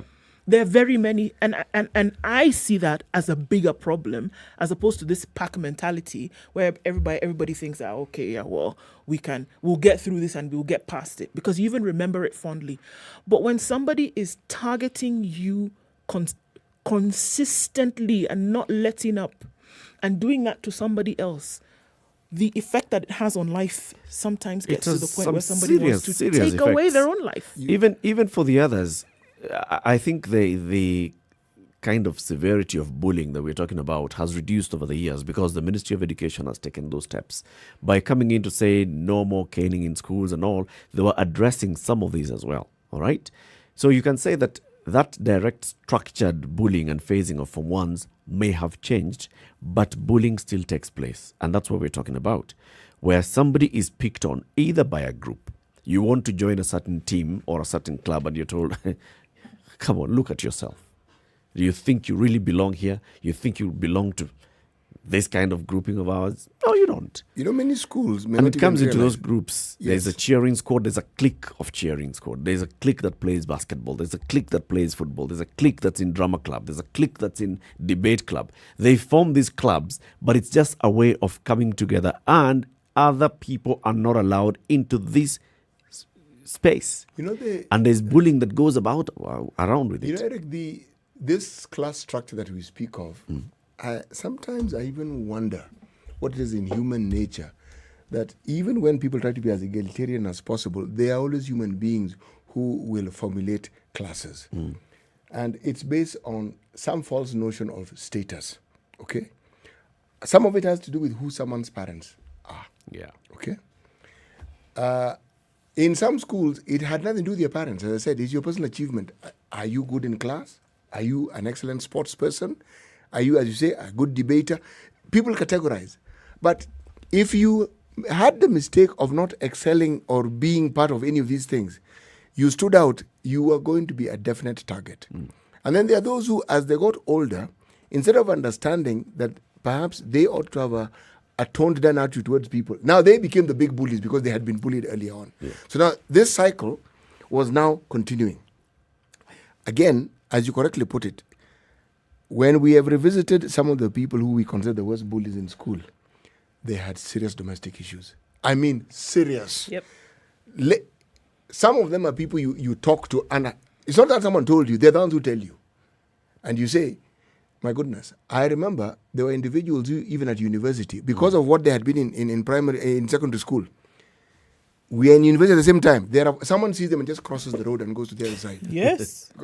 Everyone is grown up now. Yeah, but you don't. They do not want to. Because that's all you remember about this individual is the terror that they put you through. Yes. Yeah, that's all you remember. You see, class systems do that for you. Class systems, I'm using a generic term for class systems, but that's what we've just been describing here. I am in the class of those who are sharp. I'm in the class of those who are good basketball players, rugby players, football players, tennis players. I'm in this class. And within that group, I'm safe. Yeah. And you're recognized as an accepted class. Now, when you can't fit in either, and then perhaps you're not even considered a tough person, or you're not considered to be chic or something, your life is miserable. Because there isn't a support system. And yet at the same time, I have seen schools that understand this. And a child comes into school, they're given an older sister or called a mother. Somebody who, or there's a prefix, but there's someone whose job it is, who's older in the school, to look after you and to help and mentor you. Yep. Now, the problem with that, if your mentor... If you're assigned to a bully, you'll be mentored. You're going to be paying that person for your safety. Yep. For the duration of your time in school. And payment in school is blue band, bread, cakes. So when parents come to visit, it is known. Half the grab is yours. Yes, and a parent will wonder, why does this child need so much food and they actually fed in school? It's currency. Food, boarding school, currency. And these are some of the reasons why people started pointing a finger and saying, do we really need these boarding schools? And yet boarding schools by their very nature are not bad. No, there's nothing negative about them. It's just a question. Remember that change culture we're talking about? Something is set up with a culture that meets the needs of the time. And with the passage of time again, there's always need to revisit what it was that you thought was the overriding ethos of that system. And you revise it and you change it. Now, if you don't do that, then what you end up doing is producing a whole bunch of generally maladjusted young people who you then unleash into the unsuspecting society. And yet, they could have been brought up adjusted. Several comments on social media. Mboi Patrick says, I'm proud to have undergone all that bullying in changes because it has helped me cope with any situation. But then Danny Njoroge says, pure nonsense. Bullying is bullying, and don't try to whitewash it by calling it training. Students can learn what they need to without having to make 1,000 trips carrying water in a teacup on their heads at midnight just to satisfy a depraved and morally bankrupt senior student without enough self-esteem to cover his cracked small toenail. I was thankfully not bullied, and I hated seeing my colleagues doing it 20 years later, and I still cannot fathom why someone feels the need to belittle a first former in the name of training. Sadly enough, some of that training was the perfect cover for sexual abuse. Andy says, I don't regret the bullying I received. I would recommend my kids to go through the same boot camp, if not a reloaded version.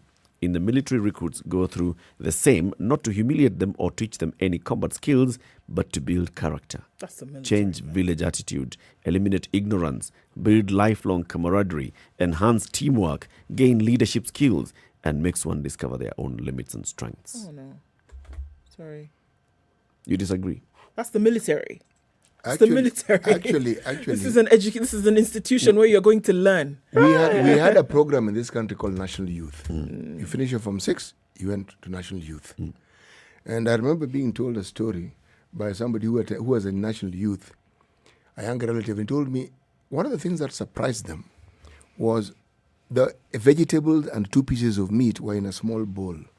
But the ugali was the size of a 9x9, meaning a really massive thing. And I asked him, did you finish it? He said, the first week, we wondered what that for. He said, by the second week, we ate everything. No one beat you, but... You finished the 9x9 with a small yes, 2 pieces of meat. And if somebody gave you more food, you'd be able to eat it.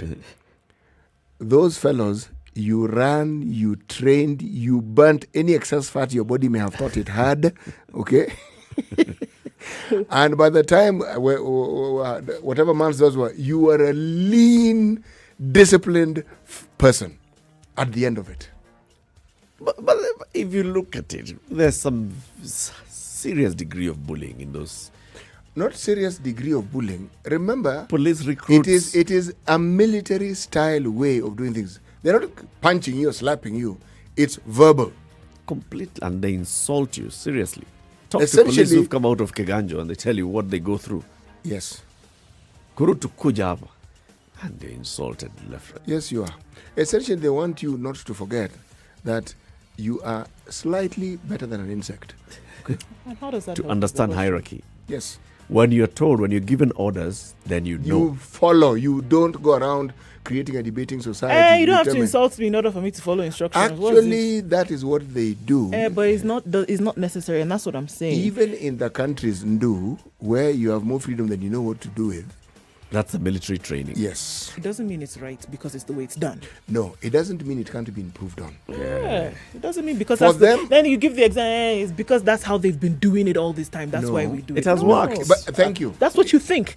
Did you not just say that we then have people who've been depraved and that's the people that you now take and you reintroduce back into society? Give it context. I said when you have people who have excess practice, this is what you do. You just removed this one as though I hadn't prefaced it. No, but still, these are the people who go through this thing and then they are now released into society later.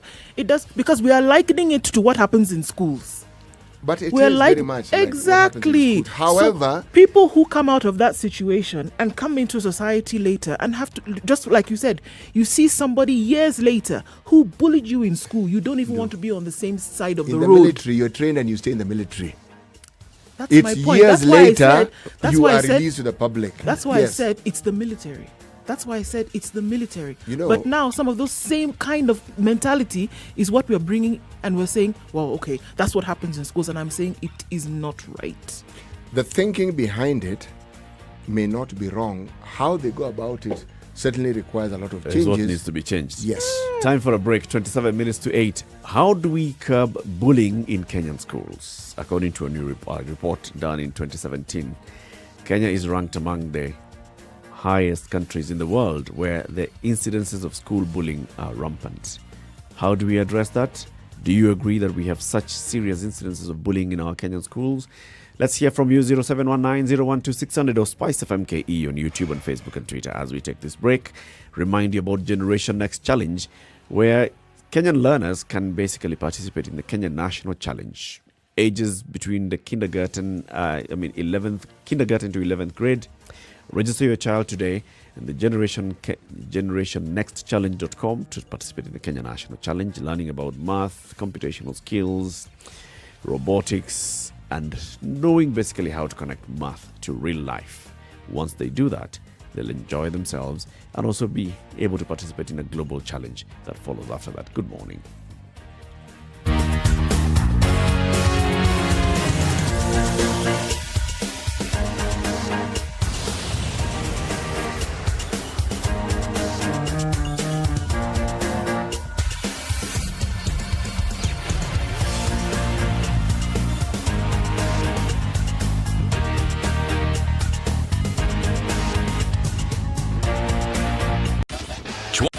24/7 around the world non-stop. This is Spice FM.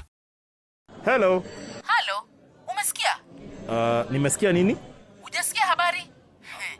Hebu acha nikuambie. Kile kimetokea. Hello? Hello? Hello? Don't wait for hearsay. Dial *550*1# to read the standard e-paper from the convenience of your mobile phone for only 20 shillings from your telecom line, and stay up to date for a reliable source with over 100 years of experience with no additional data charges. Spice FM. Hey, it's getting hot in here. The media has greatly contributed to the moral rot that we experience in this country. I remember a senior politician telling me, point blank, nobody steals in the field, it's stolen in the granary. So my friend, if you're going to win an election, jipange kwa granary. I think The weather with Spice FM. All right, Nairobi, still raining in some parts. 16 degrees. It's going to go to highs of 22 today. We'll see the highs of 21 in Nyeri. Rain showers at 15. It's also raining in Nakuru at 15 degrees. Highs of 21 today. 18 will be the high in Eldoret. Raining at 14. And yes, it is raining in Kisumu at 18. Highs of 24 today. 18 and rainy in Kakamega. 22 will be the high and lows of 15. We'll look at warm conditions of 31 in Mombasa. It's mostly cloudy now at 25. 27 and mostly cloudy in Malindi. Highs of 30 and lows of 27. Light rain in Kampala at 18 with highs of 22 today. It's mostly clear in Dar es Salaam at 23, highs of 31 and lows of 23. Johannesburg is clear at 9, highs of 21 and lows of 7. 31 will be the high in Lagos, where it's mostly clear today. Kinshasa skies open up today to rain at 24, highs of 31 and lows of 23.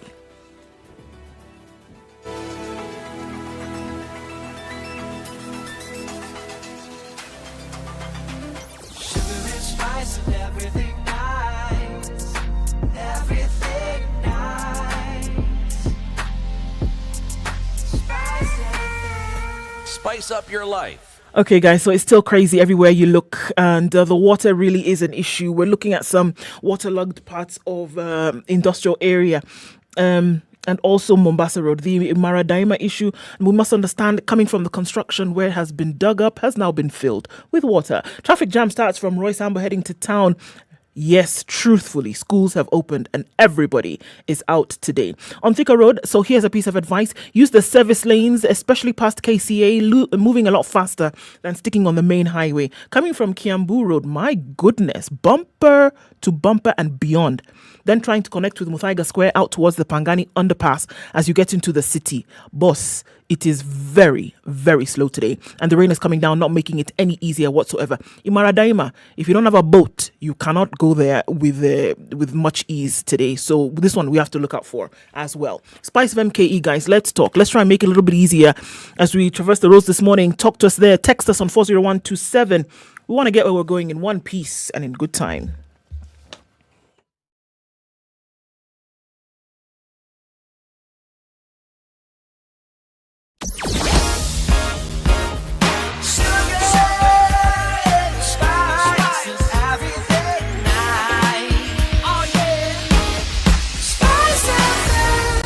spice up your life. Mature, intelligent talk every morning. Spice up yourself.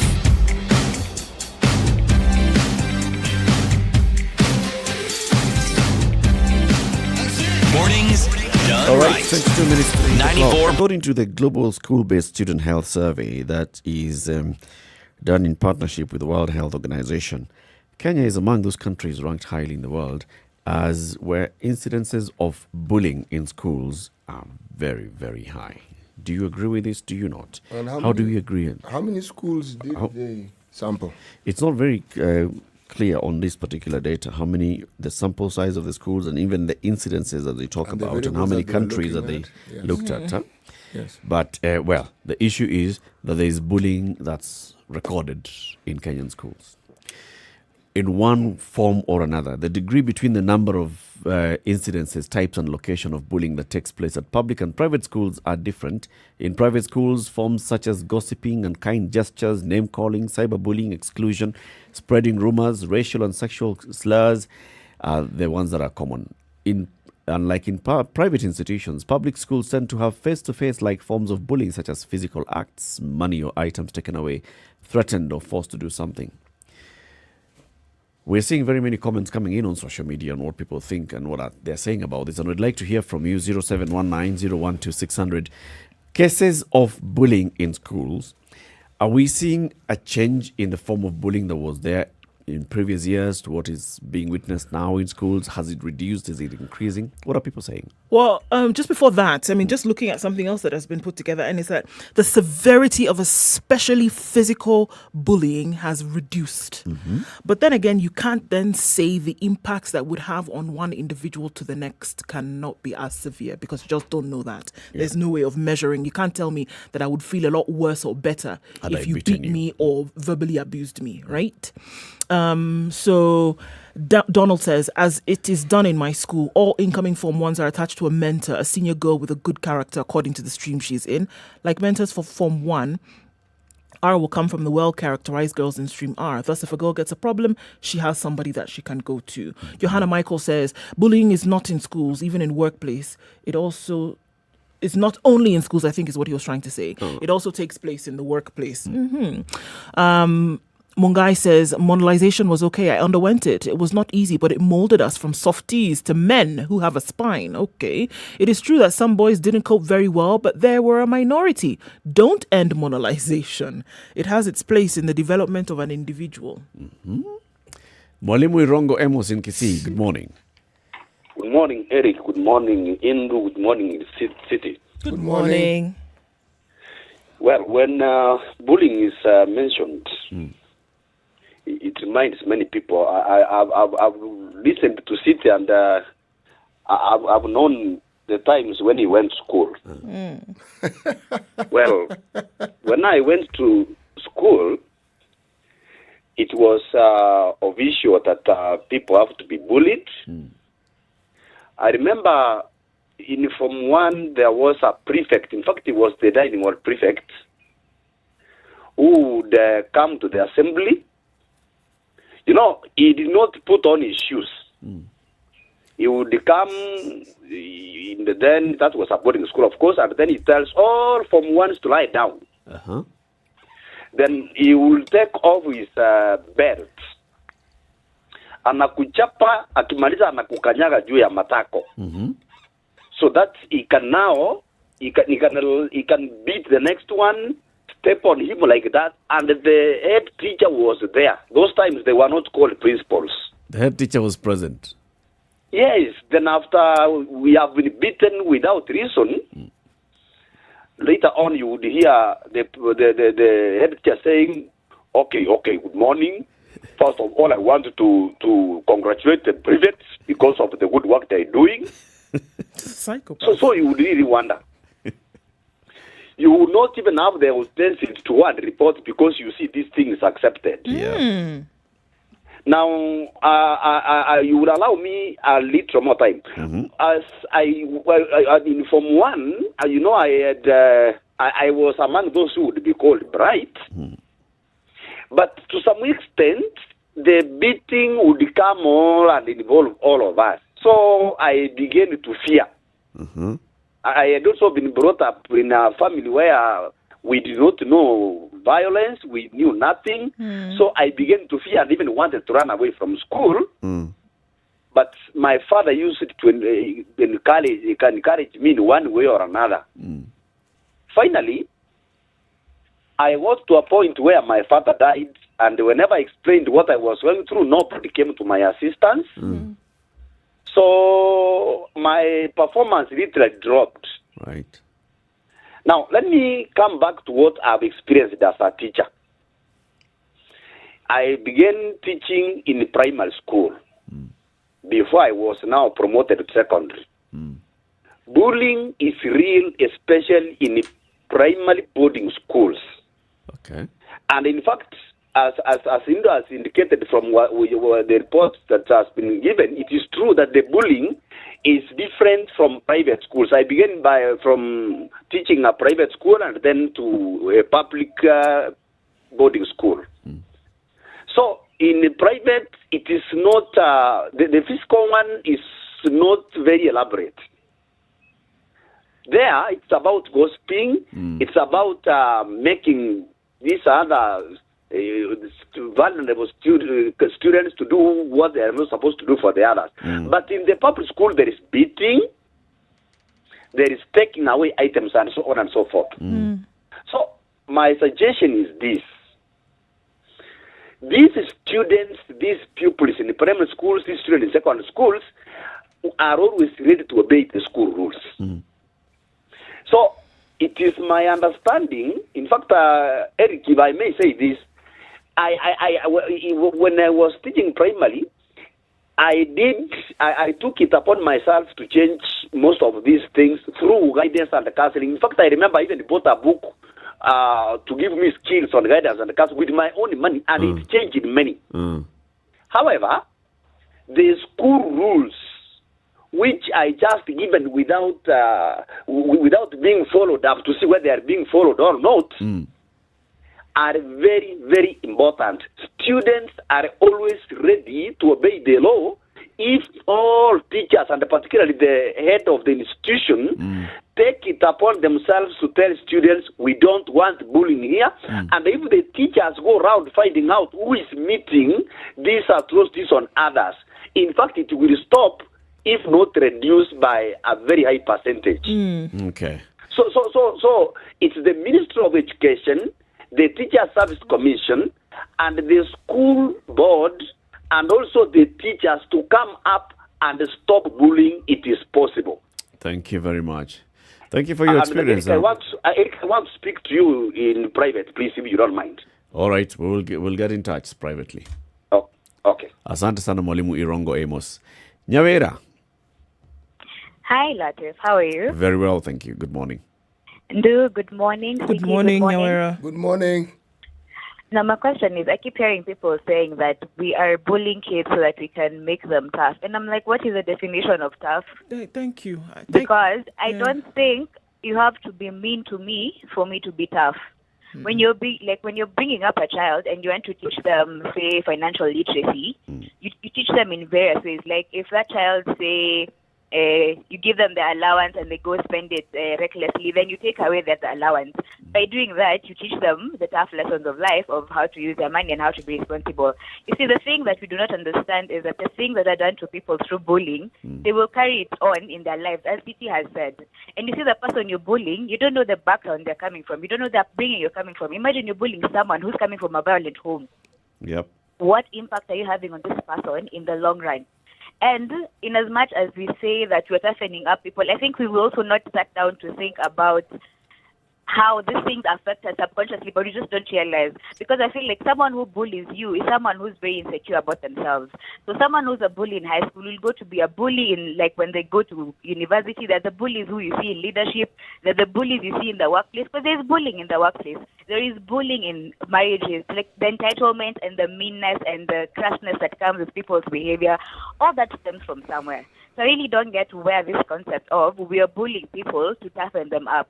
And then for boys especially, then we try and, like, it doesn't make sense to us why men cannot open up when they're going through things. we are raising men who are crashing so easily because you were taught that because through that bullying, that is the definition of being tough and that is the definition of being manly. I mean, it's just messed up. If you want to toughen people, there's a way you can go about it without necessarily breaking who the person is and having like psychological effects on them in the long run. It's really unnecessary. You don't have to be mean to a them. child. Yes, like you wouldn't raise your child in the same way you'd bully someone in high school. I think it's very unnecessary. That's how we have bully cops and bully leaders. Like we just have people in society who are bullies. It stems from somewhere. And when it was happening, we approved it and we said that it was normal and it was. In fact, almost encouraged it. Actually, Nyawera, what you're saying is absolutely true. But you know, a lot of these things that we are saying, there is what you see, what one sees in school. But remember, the greater influencer here is the cultural backgrounds that people come from. Because many people grow up understanding that the only way you discipline a child is by beating that child. Then there are those who take it to the other extreme where they believe that women shouldn't even talk to them, not back at them, talk to them. And a woman who talks to them while they are talking is somebody who is asking for a severe beating. These are cultural nonsenses that people grow up with.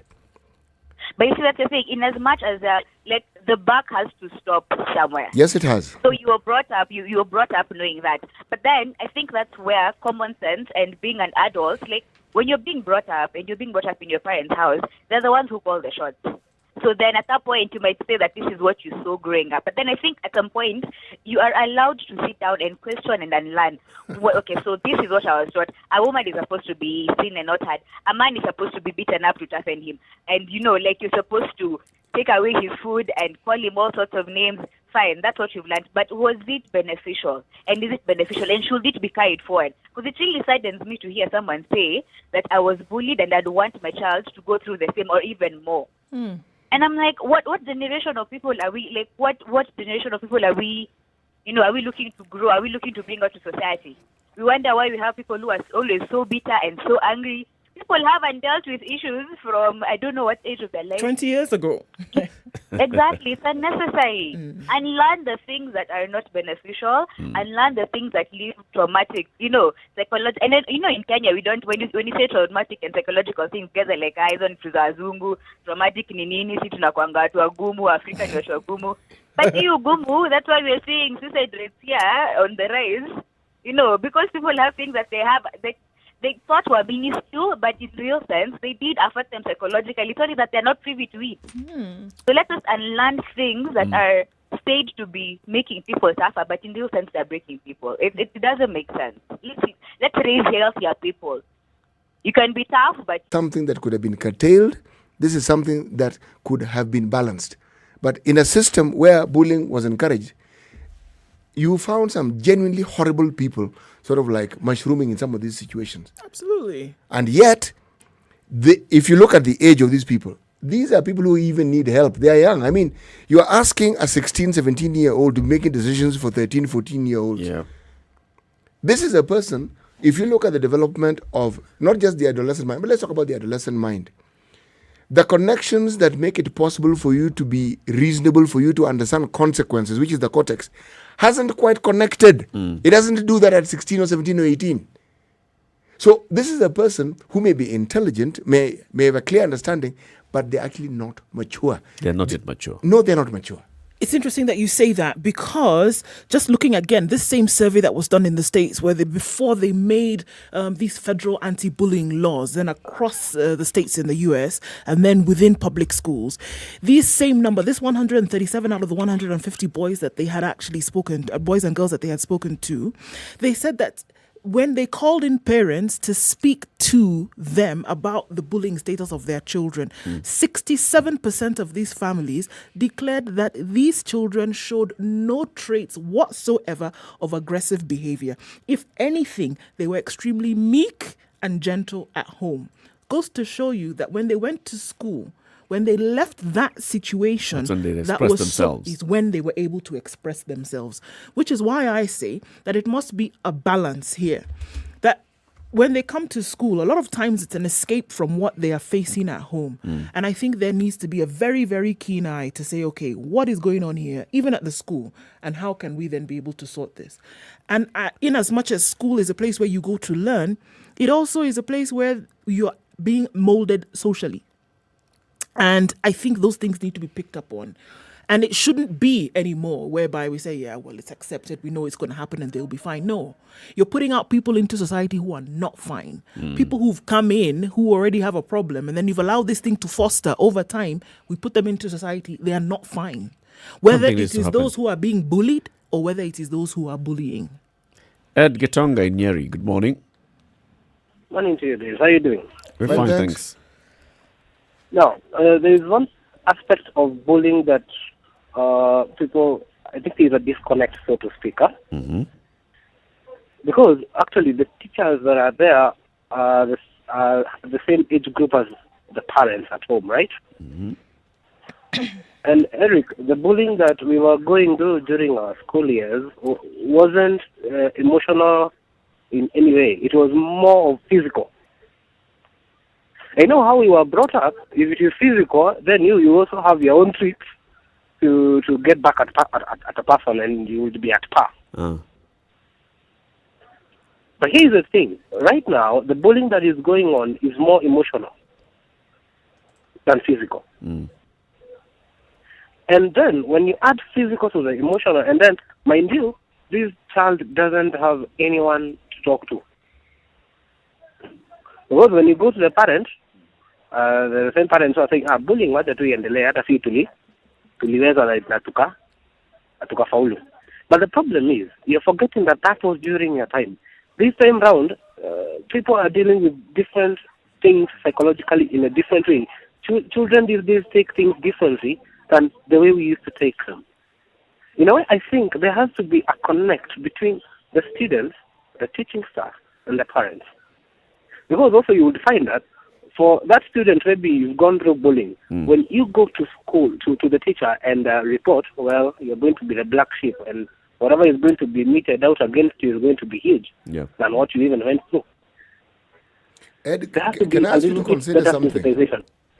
You know, we sometimes consider that parents, by their very nature, by just being parents, they know better. Sometimes they don't. True. Sometimes, in fact, they are the ones who actually need the help even more than the child. You know, actually, something to add on, CT. I saw my brother, he's in Thika High School, my little brother. And actually, now they have a WhatsApp group. And actually, they were trying to, he's in Form 1, mind you, and they were trying to monolize someone in the group via WhatsApp. Mind you, that person is in that same group. That same person is in the same group, and that same person is being bullied. And actually, he was being called, I'm going to use the exact word they were calling, a pansy. Uni dem, alienda kuripot kwa teacher, kwani asihandle kitu. Now, you see, that mentality, when it goes on through the students, and then it goes on through the whole system, it's going to be rotten, Baba. And this is today. We're talking about today. We're not talking about 10 years ago. We're talking about currently. You're talking about 10 years ago, we didn't have WhatsApp. During our time, we were being bullied for nonsensical things. Enda ulete utamu ya mandazi kwa imejishikilia mandazi. You know, kitu ambayo inge make sense. Although hata kama ungetwangwa, you would be bet that you will survive. Because I remember, like for me, for my instance, during my time, I was once bullied and I had to sleep in between bananas, a banana plantation ya shule. But 4 days later, I had done something to that boy, which he will never forget. But these days, someone can't do that. A child can't do that. So I think, in a way, we have to deal with bullying right now, because right now it is emotional, it is cyber, and it's also physical. That's very true. Ed, thank you very much for your contribution. Have a good one, guys. Asante sana, keep you right here. This is Kenya's biggest conversation, the situation of the story of bullying, and also the story of how our children behave while they're in school is a story that will continue into the next hours as we have this conversation. In the next hour, we talk about school transport. As schools reopen this week, the issue of transport is something that is big in people's minds, in very many parents' minds, wondering what to do about that. So this is what we'll be discussing shortly in the next hour. Keep it right here. Coming up right at the top of the hour in about 10 seconds is the news with Dennis Aseto. We've introduced news bulletins every top of the hour. Keep it right here for that. Good morning. Kenya's biggest conversation continues. It's now 8 a.m.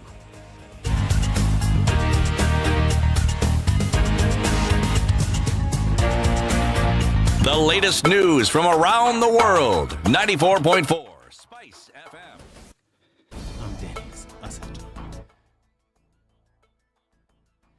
A total of 1,099 patients are currently admitted in various health facilities across the country, with 6,290 in home-based isolation and care. We have so far conducted 1,719,289 tests since coronavirus was first reported in the country. The intensive care unit has 133 coronavirus patients, 27 of whom are on ventilator support, and 81 on supplemental oxygen, while 25 patients are being monitored. Another 1 or 2 patients require supplemental oxygen, with 96 in general wards and 6 in high dependency units. Ugandans have been warned against breaching the curfew and other health ministry rules due to emergence of the Indian COVID-19 variant in Uganda. Police say joint security agencies have heightened enforcement of COVID-19 measures in the country. The judiciary is asking you to be vigilant, especially in the light of emerging COVID-19 variant that could sabotage the containment efforts. At the same time, advocates have complained that access to tribunal and courts have become exceedingly difficult as a result of the lockdown. Deputy CJ Philomena Mwilu has since ordered the resumption of in-person hearings. It's back to school today for millions of primary and secondary school pupils. But that as it may, grade 4 pupils will not be reporting back to their counterparts following a directive from Education CS George Magoha last week. Grade 4 pupils will be reporting in school in July.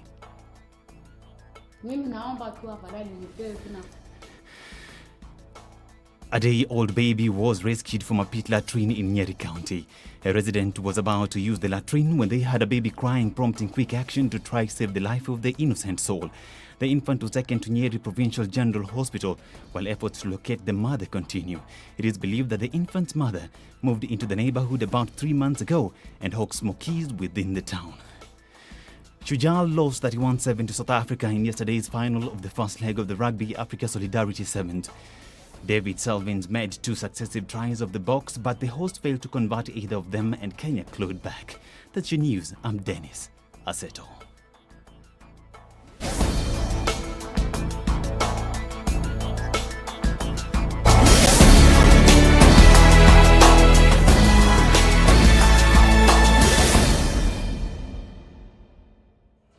Okay, so the reason for that crazy traffic on Thika Road today, I beg your pardon, 4 stalled vehicles at Allsops Drift and 3 in Pangani. So we're already seeing that the water situation is not so good. So bumper to bumper on Thika Road. In and outbound for some reason. A bus has slipped into the trans at the Bernard Arcade at Irving's Quebec with passengers on board, and that's also causing some traffic. So please approach with caution. Outer ring towards Allsops, bumper to bumper. So if you've used that bypass and tried to go that way, you're actually stuck as well. So traffic coming from Mombasa Road going towards Thika Road going towards the city. Traffic on Mombasa Road all the way from the SGR through to General Motors, out then towards the Nyeri Stadium roundabout. It is jam-packed. On Jogo Road rather, going into the city as well, that is also bumper to bumper. It's that Monday, nobody's moving, schools have opened, everybody's out and about, and it rained as well. Let's keep an eye on things, guys. Talk to us on SpiceFM KE on Twitter. Text on 40127. Are you stuck somewhere looking for an alternate route? Let us know.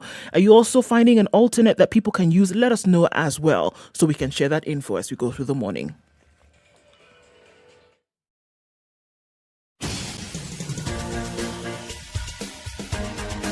This is The Situation Room, the home of hard-hitting political commentary and penetrating insights about the state of the nation. This is a talk radio experience like no other. The Situation Room, a place for hard truths, debates, and elevated conversations. The Situation Room, witty, political, engaging, deep, controversial. In the room, we have C.T. Muga, researcher, academic, seasoned political observer, a fountain of wisdom in these politically uncertain times. Ndu Oko, Nigerian by birth, Kenyan by choice, communications expert, Pan-Africanist, a truth seeker and believer in people power, and Eric Latin, agent provocateur, the man in the chair, seasoned journalist, news hound, a man who believes in punching up, not down. This is the Situation Room. The only way to start 5 minutes your after day. 8. Thank you very much for tuning in to Kenya's biggest conversation, the Situation Room. On to the third hour of the show. C.T. Muga, today's proverb. Around a flowering tree, there are many insects. Around a flowering tree, there are many insects. So what? So, if the tree wasn't flowering, there would be not that many insects. So when you see many insects around a tree, it is flowering. There are always insects on trees. Just let's start from there. They always are. But the number really increases when it is flowering. Okay. Expect many more insects around a tree when it is flowering. Yep. You know, if a tree doesn't flower, it doesn't even grab your attention. It's just a tree. But somehow when it flowers and there are these purple flowers or red, there's something about it that catches your attention, but you're not the only one. Yes, the It's insects, attractive. It's yes, nice to look The at. animal kingdom understands beauty. It's food. But it also understands, sustenance. It also understands survival. And a flowering tree represents all these things. So expect a lot of attention around an attractive thing. All right, let me put it simply on a day-to-day. If you get a good job, expect many relatives to call you. That's not an attractive thing. That's it. Yes. And if someone makes a mistake on your behalf of informing them that you earn a salary which is purely a figment of their imagination, then expect really many calls. People who you hadn't even heard of in decades will call you. So finally you come around to telling us why you picked on this particular proverb today. I told you earlier on, I'm just expanding the discussion. Okay. Who told on you? There was somebody Who made the mistake? Somebody called here. Said, now you people in the media, like you in the talk show, whom we know earn 2 million shillings. And I thought to myself, what on earth is this person talking about? Yes. But that was not at the forefront of my mind when I was thinking about this. Okay. No. I do not mind being called. I don't have a problem being asked for favors. It doesn't bother me. Yes. Not at all. No, not at all. I'm very clear about what I can do and what I cannot do. So, and I do not run away from calls. You will call, I will respond. Yes. So the conversation continues, and we want to welcome our audience on KTN Home who've joined us now until the top of the hour. Thank you very much for tuning in to KTN Home. This is SpiceFM. The show is a Situation Room. With you in the studio every morning is C.T. Muga, Nduoko, and Eric Latif. Today, because schools are reopening this week, we're giving a lot of focus on the education sector. The past hour, we were talking about bullying in schools. Now let's talk about schools reopening and the one big headache that very many parents, especially those in urban centers that take children from one part of the town to another part of the town to school, face as a headache. And this is the issue of school transport. So there are very many schools, especially private schools, that have buses that are used to ferry children to school. You pay a premium to get your child onto this bus. Others who basically carpool. So somebody within a certain neighborhood has come up with this business and they call it the school transport business. They've bought some vans and they say, all right, so I take children in this particular direction. So if you'd like your children to basically enjoy this service, you pay a certain amount of money and I'll be dropping your children to school and then picking them up and bringing them home. So you sort of have some sort of trust because this is a private enterprise that you're paying to. And you already know the proprietor of this. Most of the times, the proprietor will tell you, will be the one who's coming to seek your business. And this is somebody that you then develop some kind of trust with. Others will put their children in public transport. Well, not public, in matatus. Get onto the matatu, go to school, come back in the evening. For very many years gone by, that's how children in Nairobi used to go to school. You either walk to a nearby school, or if you're going to a distance a bit further from here, take a bus, go to school and come back in the evening. Times have changed. And now school transport is something that is becoming a big issue. Now, there are very many private enterprises that have come up playing around or operating around the school ecosystem. We have seen those that have come up, especially around colleges and universities, offering dormitory services and hostel services. We have seen that those that are offering transport services, schools mainly offering transport services, and then private sector offering transport services. One of them joins us this morning offering school transport business and services. Ronald Mahondo is the Chief Executive Officer of Maramoja Transport.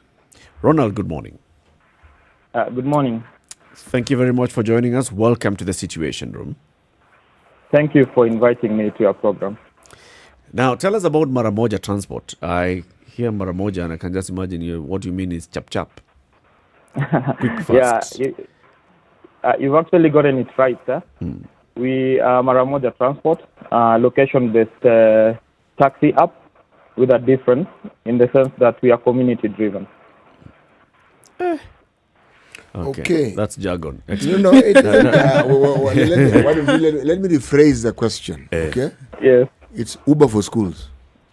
Thank you. Yeah.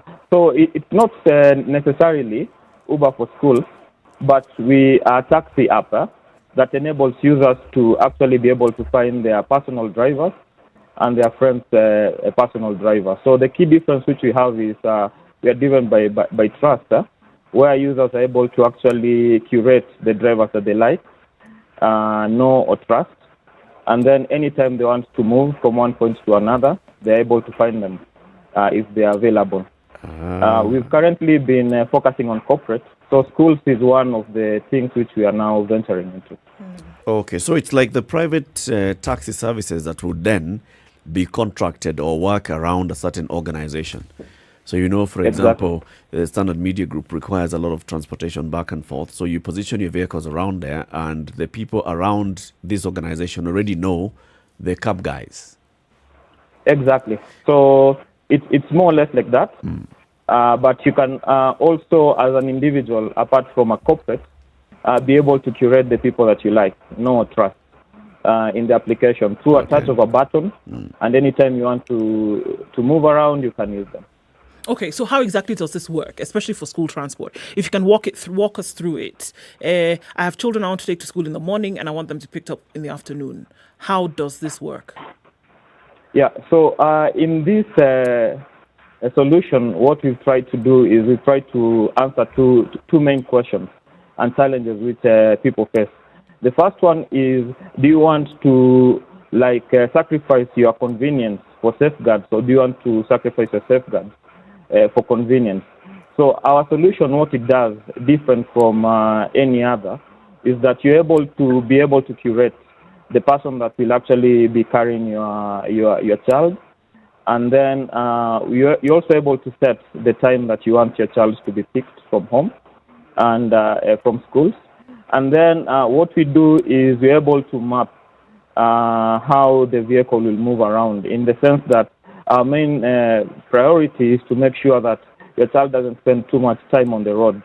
And as you proceed, one thing that we also try to do is that you'll always get the same driver every day to be ferrying your child from home to school and back. Okay, but looking at the detail of this, Ronald, so I'm sitting at home and I have kids who want to go to school, who need to go to school. So must I have scheduled this the day before? Because traffic, look at this morning, for example, it's an absolute nightmare. And my kids are going to school, 10 kilometers from where I am. 10 kilometers in Nairobi traffic could easily be an hour and a half. So what am I then asked to do? Am I scheduling this transport the day before? Am I actually doing it in real time like I would a hailing cab app? What exactly must I do? Yeah, thanks for that. So what we've done is, for this solution, for convenience sake and planning, it's all scheduled. So what happens is, parents who are interested, they go to our website, maramoja.co.ke, and then they're able to register. Once you register, someone will get back to you and actually allocate a driver and a childminder for your kids. And we'll also plan with you the pickup times, both in the morning and in the evening for your kids. And this is available across the city? Are we looking at Yes, Nairobi or are we looking at around the country? No, currently we are looking at Nairobi. We piloted the last term where it was very successful with around four schools and around 40 parents. So this time we are scaling across the city, and hopefully soon will be across the country. Okay, so then I guess another important question for parents is the cost. Yes. So you charge a premium if you're paying on the day, or are they paying in advance, or are they paying after the fact? How does this work? Yeah, so it's actually not a premium. What we've tried to do when we are developing this solution is to able to pass some of the advantages that we've been able to accrue over the years serving our corporates, and to pass them through to the parents and school children. So what you'll find is our cost range from 6,400. That is for a school that is nearby, around 3-kilometer radius, and it scales to that level. Maybe for comparison purposes, for instance, a parent who's coming from Donholm to the CBD, it will cost around 12 to 14,000 shillings for the whole term. So the thing that has enabled us to be able to price ourselves very competitively is that we are just maximizing the use of our assets. We currently have over 26,000 drivers who are vetted, registered in our platform.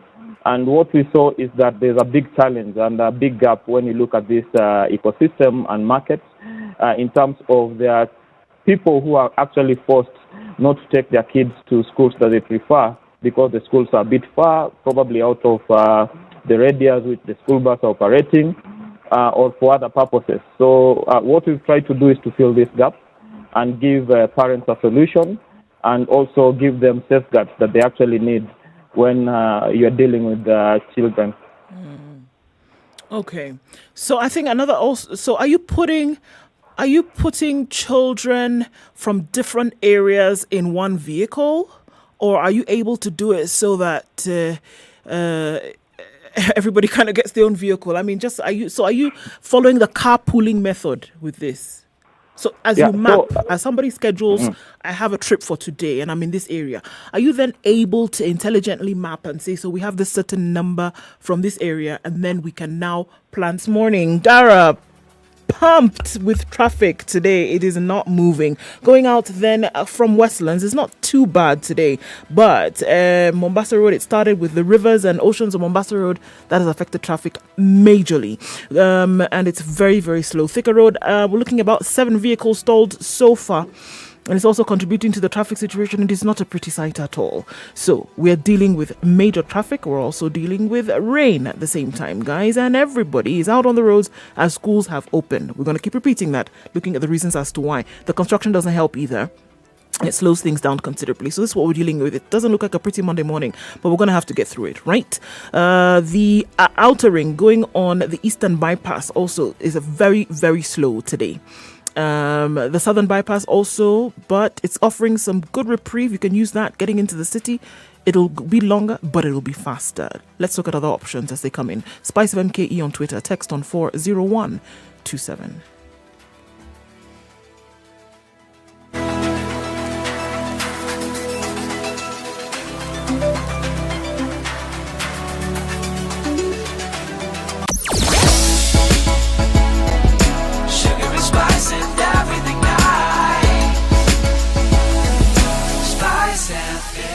Spice up your life. It's 16 degrees in Nairobi and still raining in some parts. Highs of 22 and lows of 16. Rain showers in Nyeri at 15, highs of 21. 21 also the high in Nakuru. Raining at 15 and rain showers at 14 in Eldoret. It'll go to highs of 18 and lows of 14. 24 the high and lows of 18.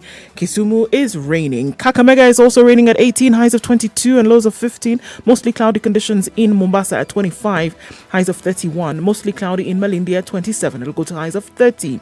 It's also raining in Kampala at 18, highs highs of 22. Dar es Salaam is mostly clear at 23, highs of 31. 21 the high in Johannesburg. It's clear right now at 9. Mostly clear in Lagos skies, highs of 31 and lows of 26. 31 will also be the high in Kinshasa, exactly at 24. It's raining now. It'll come down to lows of 23.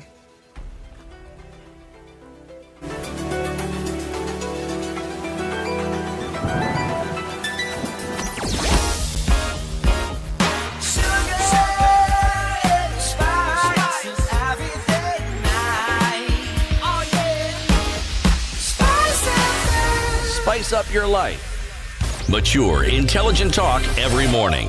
Spice up yourself.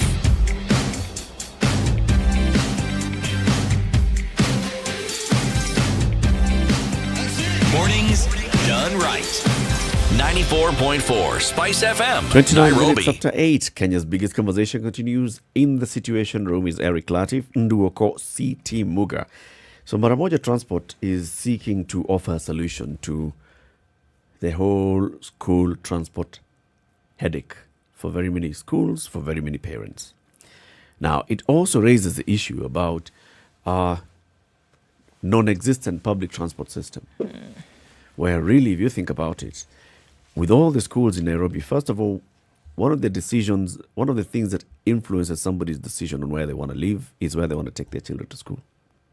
So how far is this house from the school that I'd like my children to go to? That has a huge impact. Yet still, you'll find that very many parents would make that compromise. My child will be going across town to school, but will be living here because of very many other reasons. Now you find very many children out at 5 a.m. waiting for that bus to come and pick them and take them to school. Across town. That bus just joins the traffic like every other vehicle on the road. It has no preferential lane, nothing. School bus in traffic with everybody else. You're talking about the traffic this morning everywhere. Like Thika Road, Mombasa Road, all the major roads, and you'll find very many school buses stuck here.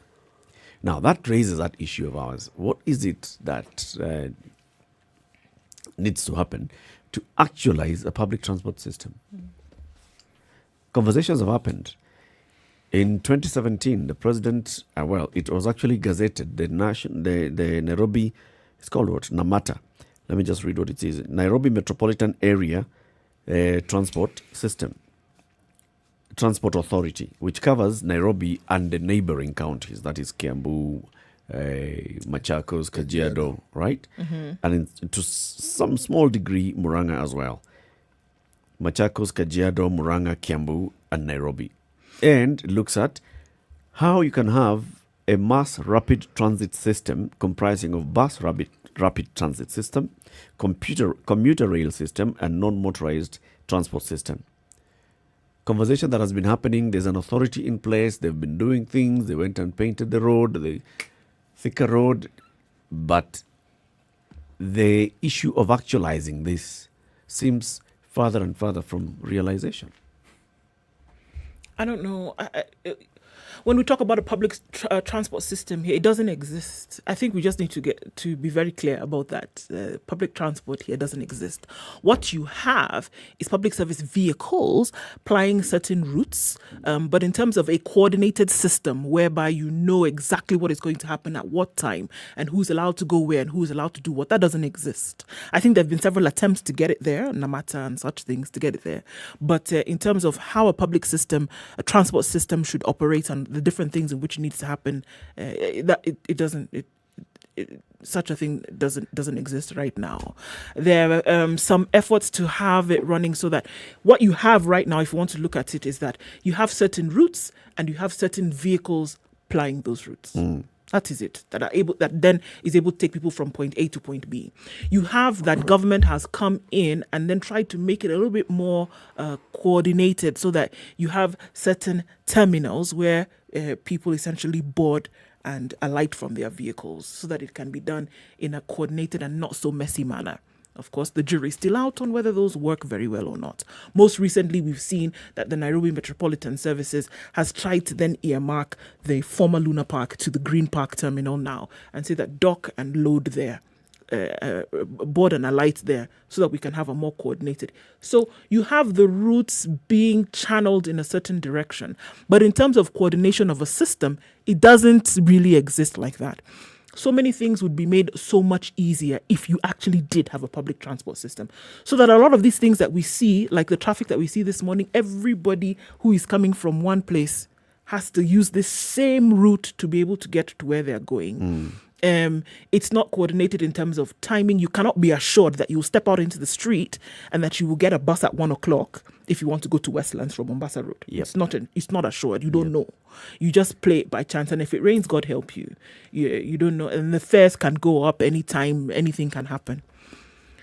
Would it make things like school transport a lot easier and a lot more trustworthy by parents to say that, you know what, I don't have to then deal with a bus from the school. I don't have to deal with that and have my child wake up very early in the morning. I could actually put my children on public transport and they'd be able to get to school. They have a token or a ticket or whatever, and they come back home. We're not talking about something foreign. It happens in very many countries. So to have a public transport system in place working properly is actually of huge benefit to the industry, to the sector. It's of huge benefit also to those who would use it. It would be of a huge benefit. So I think it's necessary to actually start to think about things in those lines. They have been thinking about it. This whole conversation about mass rapid transport system is not a new conversation. In fact, I remember more than 10 years ago, the leadership of the Matatu industry, that is the Matatu Owners Association, Dixon Bogwa, that's Matatu Welfare Association, Matatu Owners Association, Kimutai, talking about a trip, government-sponsored trip that they have taken outside the country to Southern American countries to look at how it's being done. They've gone to Europe to see how it's being done. This is a government-led delegation of people in the sector who have gone to see how it's done. You remember when Vision 2030 was rolled out, among the things that is contained in that is this whole issue of mass rapid transport system. So Kenya Railways started revamping those stations. Syokimau Station, Makadara, Embakasi, there's one here, General Motors, the one in Githurai. Imara Daima, yes. The one in Githurai. And the whole thing was, okay, so we are creating the railway stations, and then there'll be a proper schedule on how people are taken into town. They get to the railway station in the CBD. From there, you're going to Westlands. You're on your own. You sort yourself out. You're going to Kenyatta Hospital. You sort yourself out. So it happens in pockets, here and there, and that's what is frustrating. Now you even come up and say, okay, let's have one authority, call it Namata, that is going to coordinate the whole job. What we have seen lately from Namata is the issue of the bus rapid transport system on Thika Highway, where they first of all started by painting the road, and then people asking, so now how does this work? The lane is on the outer lane. How will the bus now cross over to this other side? Now they came to explain, no, we are going to put up the stations, and they're already starting to build the stations, the bus rapid transport system stations, in the middle of the road, where they're saying, so people alight and board from here, and then they use the footbridges to cross over. It's an ongoing project. Where are the buses? You'll hear some different story of where the buses are, how far they are. So those stations will be completed. There'll be no buses. They'll paint the road again. Those buses is just one cog in the wheel. Where are the bus terminus? If you look at where we have bus terminus from Thika Road coming in towards town, it's at the Globe Cinema roundabout. A completely disorganized thing where buses now, Matatu have been told, you guys will be boarding from there. The other one is what has now been done by NMS. So once you alight at the new Green Park, if you wanted to cross over to Thika Road, how do you move from Green Park to connect to Thika Road? Now imagine you're a child who's going to school. You will walk across the city. What will you do? You'll walk across the city to the stage whereby the buses that are going to Thika Road actually then are picking up their passengers. Now can you imagine, you are crossing over you've come from Kenyatta Hospital, you have been dropped at Green Park, and this is the railways, the former Luna Park, right? Walk all the way to Globe Roundabout to take your next matatu home. That place is far. You have come Are you from going to K and H. That place is You far. are unwell. That place is really far. What I find disturbing, absolutely disturbing, is we are describing a dilapidated and a non-existent transport system in a city where, or in a country where there once existed a public transport system. Now, we haven't been at war. We haven't had an altercation in some other country. We haven't been bombed. We haven't had a situation where our infrastructure was actually destroyed in the war. And yet the effect is the same. Because you would assume that a system such as the one we're speaking of, with a larger population, with more people paying taxes, the system ought to have been improved. Ours has done the complete opposite. It has deteriorated. Not just deteriorated, it continues to deteriorate. Because the railway you're speaking of, the government wasn't being asked to build new rails. They existed. Yep. In fact, what they were using was what we've had. So you ask yourself this very simple question.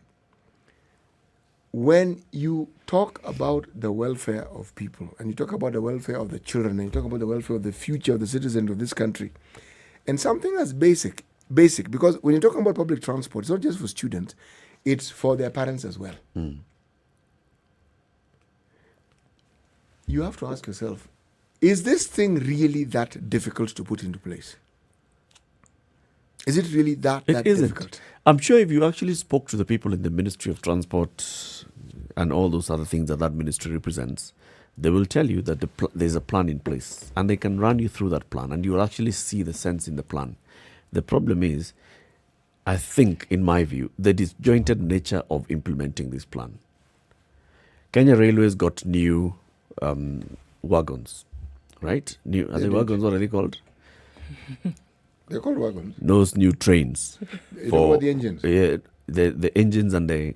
You know wagons The we coaches. had. And the coaches, Yeah. yes? They got the new coaches for use in the commuter rail system in Nairobi. Brand new, swanky, lovely looking coaches. The train stations had been refurbished some time back. The only bus terminus that we are seeing being worked on is this one at Green Park. They may want to call it a pilot. I don't see why they are piloting. We have other bus terminals in Nairobi, and they are very well known. Mudhurwa was created during the Kibaki era, and you're all told, matatus from Eastlands, Mudhurwa. Matatus from Thika Road, now they have been told, go all the way to that roundabout, Globe Roundabout. Why can't it just be well coordinated and said, this is what we're working on, and within 6 months' time, this will be the route to take. This is how we shall be going. We shall be using all matatus coming from this side. You disembark here, and then you find a bus that connects you from this point to that point, and put a timeline to it. This conversation started more than 15 years ago in the Kibaki era, and you cannot still see a coordinated approach towards solving the issue. In the last government, we saw Nairobi Governor Dr. Evans Kidero taking pictures in Germany saying he's studying how their rail transport system works. It's working. When he came back, we don't hear anything about it. But he had studied it. That was enough. Yes. Okay. In the speech that you read that was attributed to him, were we informed that he had plans to implement what he had seen in Germany? Oh, only then. Only then could you hold him to that. Yes. And say, he was in Germany, he saw. People are allowed to sightsee. His successor, Mike Mbuvi Sonko, took clips also just the other day. Was it last year or the year before? In some European capitals, where he was showing us how their mass transport system is working perfectly and saying, we need to implement this in Nairobi. Right. The people at the Ministry of Transport will tell you the same thing. We went to Bogota. Bogota is known worldwide as the one place where mass transport system works perfectly. The Bogota experience, they will tell you all those things. They went to Bogota. They have come back here. No. What? You know, when you talk about the experience, unfortunately, there is a bizarre. Well, there's an attempt at it even be. Well, it's bizarre. It's not humorous. It's bizarre. It's like you find a situation where one of our neighboring countries sends its experts in the dairy industry to come and study what a local group or a local circle has done with their milk industry. They go back and implement. And then you have people from that same county going back to that country that had come to study our milk industry, to study their milk industry, to see how they're functioning. You know, you ask yourself, what on earth are we talking about? This is a planning issue. We have planners. Eric, you're talking to the Ministry of Transport. When you talk to planners, man, they make this thing, you can actually see what they're saying. Yes. They understand it well. So we don't have a human resource deficiency. We have people who know exactly what ought to be done. You're talking about the Ministry of Transport. There are people who actually understand how this thing should be done. But unfortunately, we are back discussing that same thing that we always discuss. Yes. Why would it be so? What plans everywhere, but none to implement. I think about this, and I think about an intricate system that would be necessary to have it be coordinated with traffic and all of this. What would it take in order for something like that to be done? It had to be in the skeletal workings of the city. That it needed to have happened at that time. So if we're looking at it now, and plans have been looked at, pictures have been taken, things have been done, things have been declared that this is what we are going to do. How difficult would it really be to then implement something like this, to incorporate all of those operators that you already have right now and feed into a public transport system that would actually benefit and serve the people? I really want, is this something that is really difficult? No. As in, we've looked at it right now and said, you know what, actually this thing is too much. We would have to dismantle everything and start again. We cannot do it. Is that what we are looking at right now? You know what is difficult is something that you don't know about and has never been done. We're a country that had a public transport system. I mean, we're not talking about something we don't know. We're not inventing it. It has been there. Yes, and it worked well. And even since we started talking about ours, Tanzania, across the border, implemented theirs in Dar es Salaam. Yes. They call them buses and mwendokasi. Yes. They already have those. Created bus stops, created special lanes, and those buses actually exist in Dar es Salaam, Tanzania. The best we've done in our country is to paint some color on the highway. Is that color red? What color is it? I don't even remember what color it was because it faded. It was rained on, huh? It was rained on. Okay. And then they carpeted on top of the road. They went to Bogota. If you actually study and they've explained to you, in Bogota, in Colombia, and this bus rapid transport system, very well structured, very well organized. They come back to the country and they talk about rolling out that similar kind of system, which would require just have dedicated lanes, have dedicated buses, have long buses that would be able to carry many people, have raised platforms or lowered platforms, and you could do all those things in Nairobi, but commercial interest, I'm sure, is what comes in. But then, Eric, who is going to bring the buses? But Eric, why? Who's going to What pave is the road? difficult about a PPE? The government controls policy. This private sector, why not let them bring those buses? You can do that. Yes, you can. The one in Bogota is actually a PPP. Yes. Why not tell them, folks, these 14-seaters we're doing away with. What we expect you to do, you're already in circles, you already organized. This is what you're going to do. We'll demarcate this place. This isn't difficult. Even now as we speak, we know matatus which go to Angata Rongai. Yep. We know matatus that go to Kawangware. And all of them can we be know. made to come together. So this is a company is going to be formed. You want to invest in it, we invest in it. If you want to get out of the matatu business, get out of the matatu business. You want to stay in the matatu business and you want to put up, this is where you invest. Yes. The problem is by the time you're getting the private sector to actually do that, then the government should have done the basic provision of services. Should have. Create the bus terminus, create the special lanes or the wider lanes. The government has taken forever to do that. It's experimentation after experimentation. In the Kibaki era, there was an experiment with this one at Landis Road. What's it called?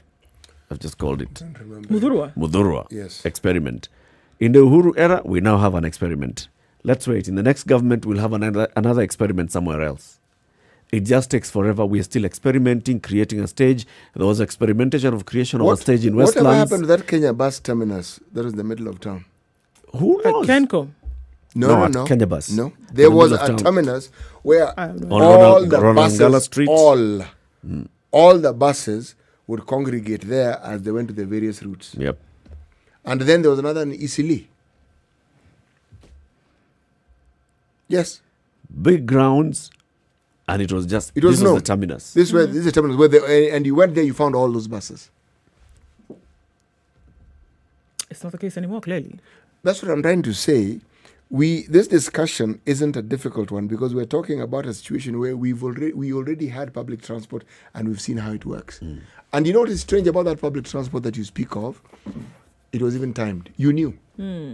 If you want a bus going to, you knew. You wait. Know, at 12 o'clock, I'll get my 48 bus to take me from here. You knew. From Huruma, I will find myself in Kaangware. You knew.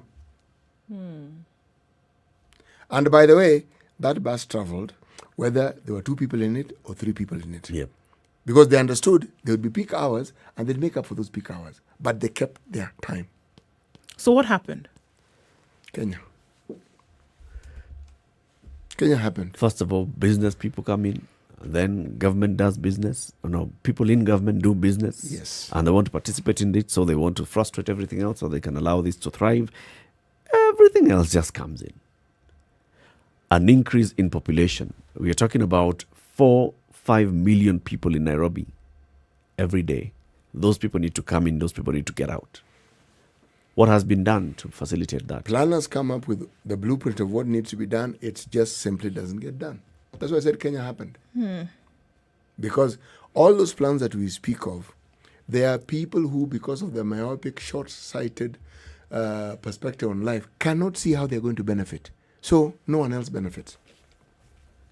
Do you know how much you'd be able to take care of in a single blow if you took care of a transport system? People who are going to school, as we talk about it, people who are going to work, and they don't have to spend so much time on the roads. You kill about, a certain amount. I mean, just look at some of these places where you do have a public system. Very few people use their personal vehicles. Everybody's on the train or on the tram, or everybody's on the metro, going to work, coming back. Yes, even public servants and government officials using the train to go to work. You sort out so many things, from those who are taking their goods to market, coming back, those who are putting their children to go to school, those who are traveling out of the city. There's so many things that can be sorted out if you have a public transport system that actually works. A lot of the problems that we see on a daily basis, whether you're dealing at county government or on the national level, you say, we can't do this because, it takes so much time.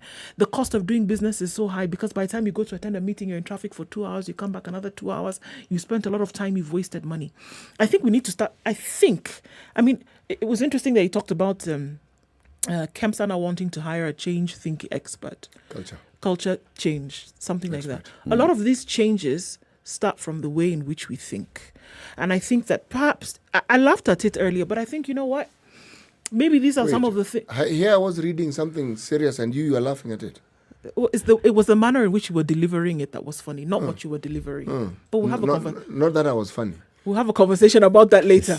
But what my point is that if you change the way in which you think about things, you essentially change the way in which you go about them.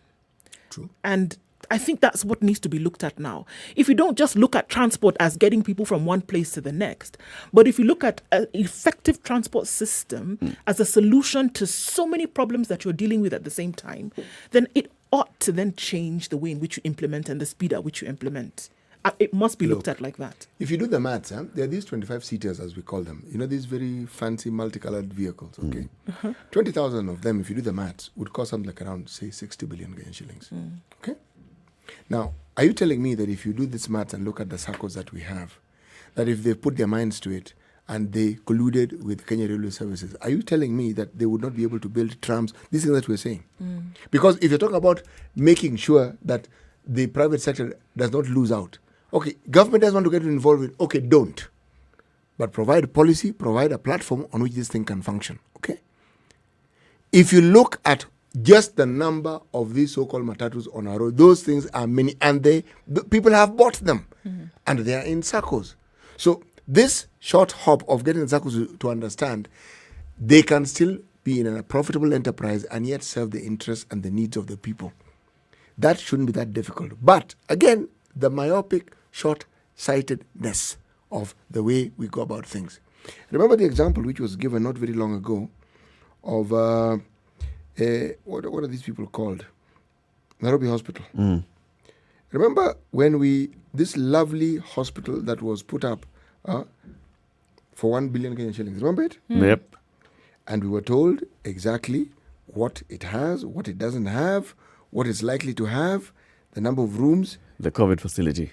Precisely. And the math was done. Okay? 1 billion. The capacity was 150 beds. Okay? 25 intensive care units, 50 high dependency units. All right? 1B. 1B.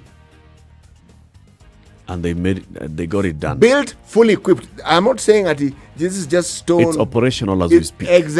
Even as we speak. Now, you tell me. You do the maths and you ask yourself, when you hear that we lost 20 billion, you suddenly hold your head and say, we lost what? Yep. And then how long it takes. Yes. Even if a project was actually going to take place and it's 1 billion shillings, how long it will take to complete it. It's another long, convoluted story. Yes. Time for us to take a break anyway as we say goodbye to our audience on KTN Home. Join us again tomorrow morning on KTN Home, but the conversation continues on SpiceFM. Wherever you are around the country, or if you want to live stream SpiceFM KE, we are live streaming on Facebook, we are on YouTube, we are also live streaming this show on Twitter, as well as our website www.spicefm.co.ke. We are on radio, Nairobi, Mombasa, Kisumu, Nakuru, Eldoret, Nyeri and Malindi across various frequencies. It's 5 minutes to 9. Good morning.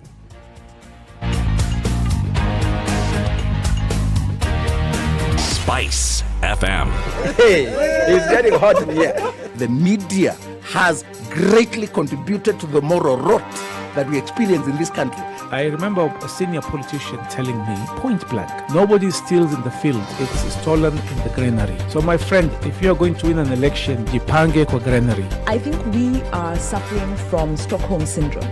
Our violator and abuser is also our redeemer in our mind. The whole political class, the whole political institution is rotten. It is based on ideals that cannot progress our country forward.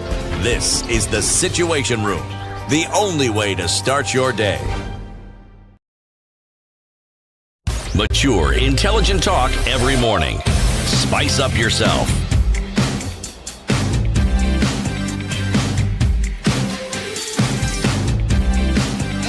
Mornings done right. It's 5 minutes to 9 o'clock. So, City, you're telling us about using the example of the Nairobi Hospital and the project, and they decided, private sector, they decided, okay, there's a need.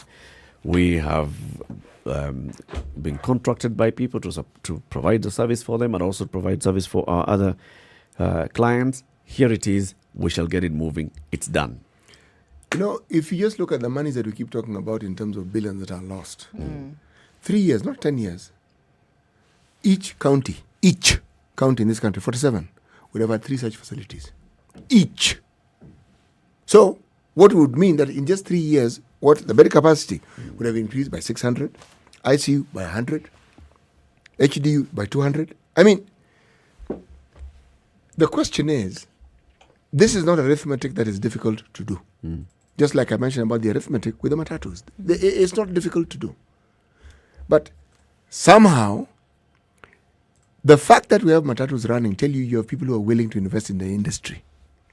Just seeing all these matatus, it tells you it's a business they've invested, they're willing. But the leadership that will get them together to say, folks, let's reorganize and restructure this thing, and this is what we will do on our part, and as Eric put it, and then we tell them, this is what we expect you to do. Do you see any business person refusing if an environment that is given to them that guarantees that they will make money and the support is given with the government system? How on earth will they refuse? The refusal comes in when you're being told of new plans and you don't see exactly how you are going to fit into it. You don't see how you are going to earn your keep. Then you have a problem with it. You have a serious problem and you will resist it. So, when we talk about the things that we need to do, This one doesn't require us to look for resources outside the boundaries of our country. No, not the really. The resources exist right here. Yeah. Everything is right here, by the way. If we wanted to get these things done, from the moment we started talking about Vision 2030, and one of them included improving mass movement of people in the Nairobi metropolitan area, even creating a ministry called the Nairobi metropolitan area. My friend, this would have happened. 2016, Tanzanians launched their BRT. Their BRT is still expanding. They're expanding the number of kilometers that are covered by BRT. We are still here. We are building new railway stations. We are buying new trains. We are constructing a stage. Constructed one in Westlands. It has been demolished because we are expanding the highway. We're still there, chasing our own tails, Eric, like this. And saying we're working on something. Look at another sector, the airline sector. It opened up. What did investors do? You suddenly found Wilson became an extremely busy airport. It was already one of the busiest airports on the continent. Yeah. It became even busier. You would find scheduled flights going to places you didn't even think planes would go to on a daily basis. Why? Because the private sector were allowed to do their thing. And they wouldn't be doing it if they want people, as you say, if they want to take us. And they were takers. Yeah. Even now. So Nick says, it's very annoying to hear you people at the Situation Room speak out of ignorance. The construction of a bus rapid transit system has already started on Thika Road. Apologize to your listeners and please stop your daily increasing criticism of everything. Well, yes, Nick, we have said it. They started by painting the road. That was the beginning. Then they have now started constructing the stages. That is the continuation. Where are the buses? When will this project be completed? How long should it take? And when did it start? Yes, that's the point of criticism, Nick. Keep it right here. The conversations continue to the next hour. This is Kenya's biggest conversation, The Situation Room. It's now 9 a.m. Time for the news.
I'm Dennis Aseto.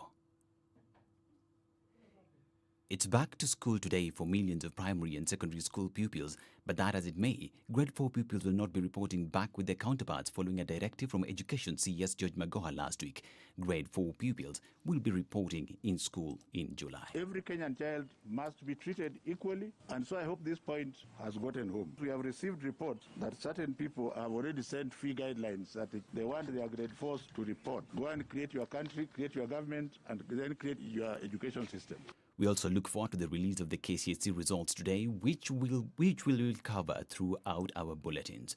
65 patients yesterday recovered from coronavirus, 39 from various health facilities countrywide, while 23 are from the home-based and isolation care. Total recoveries now stand at 111,191, of whom 80,558 are from the home-based care, while 30,633 are from various health facilities. On a sad note, we lost 12 people to coronavirus yesterday, one having occurred in the last 24 hours and 11 on diverse dates within the last 1 month. The Orange Democratic Movement has accused the state of a scheme to rig the May 18th Bonchari parliamentary by-election in favor of Jubilee Party candidate Zebedeo Opore.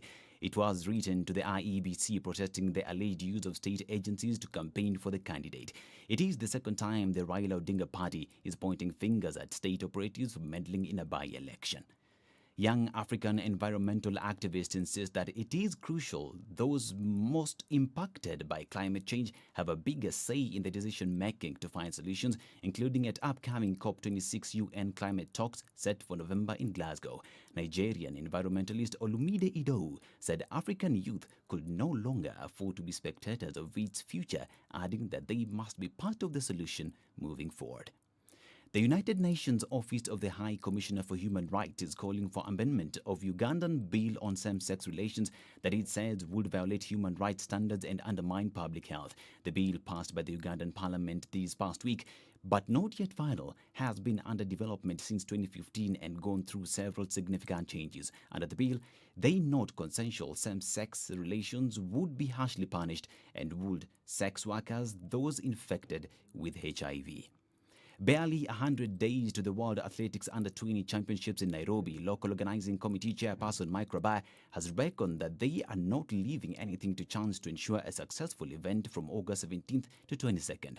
Rabai said they are keen to host a memorable event free of adverse incidents resulting from the coronavirus. He said they are racing against time to ensure everything is in place for the big day. That's your news. I'm Dennis Aseto.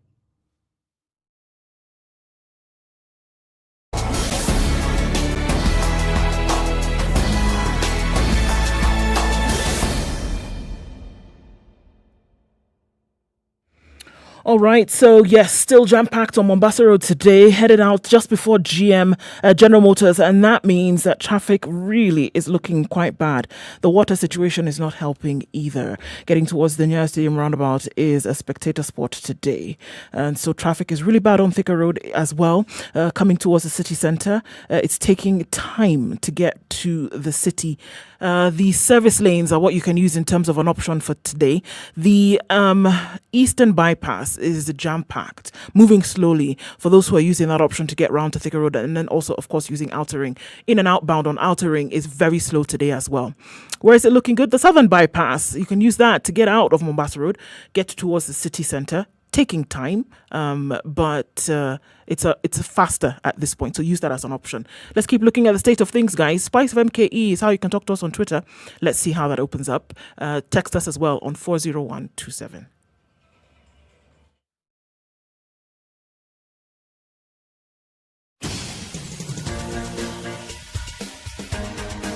This is The Situation Room, the home of hard-hitting political commentary and penetrating insights about the state of the nation. This is a talk radio experience like no other. The Situation Room, a place for hard truths, debates, and elevated conversations. The Situation Room, witty, political, engaging, deep, controversial. In the room, we have C.T. Muga, researcher, academic, seasoned political observer, a fountain of wisdom in these politically uncertain times. Ndu Oko, Nigerian by birth, Kenyan by choice, communications expert, Pan-Africanist, a truth seeker and believer in people power, and Eric Latif, agent provocateur, the man in the chair, seasoned journalist, news hound, a man who believes in punching up, not down.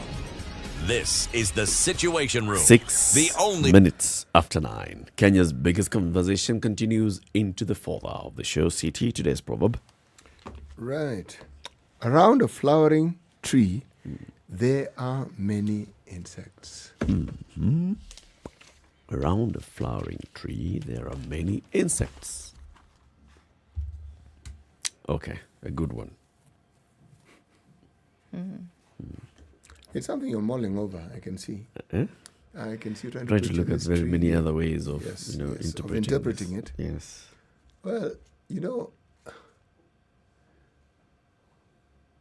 many people don't even know that the Kenya bus services were not only in Nairobi, they were in Mombasa, they were even in Kisumu at some point. Mm-hmm.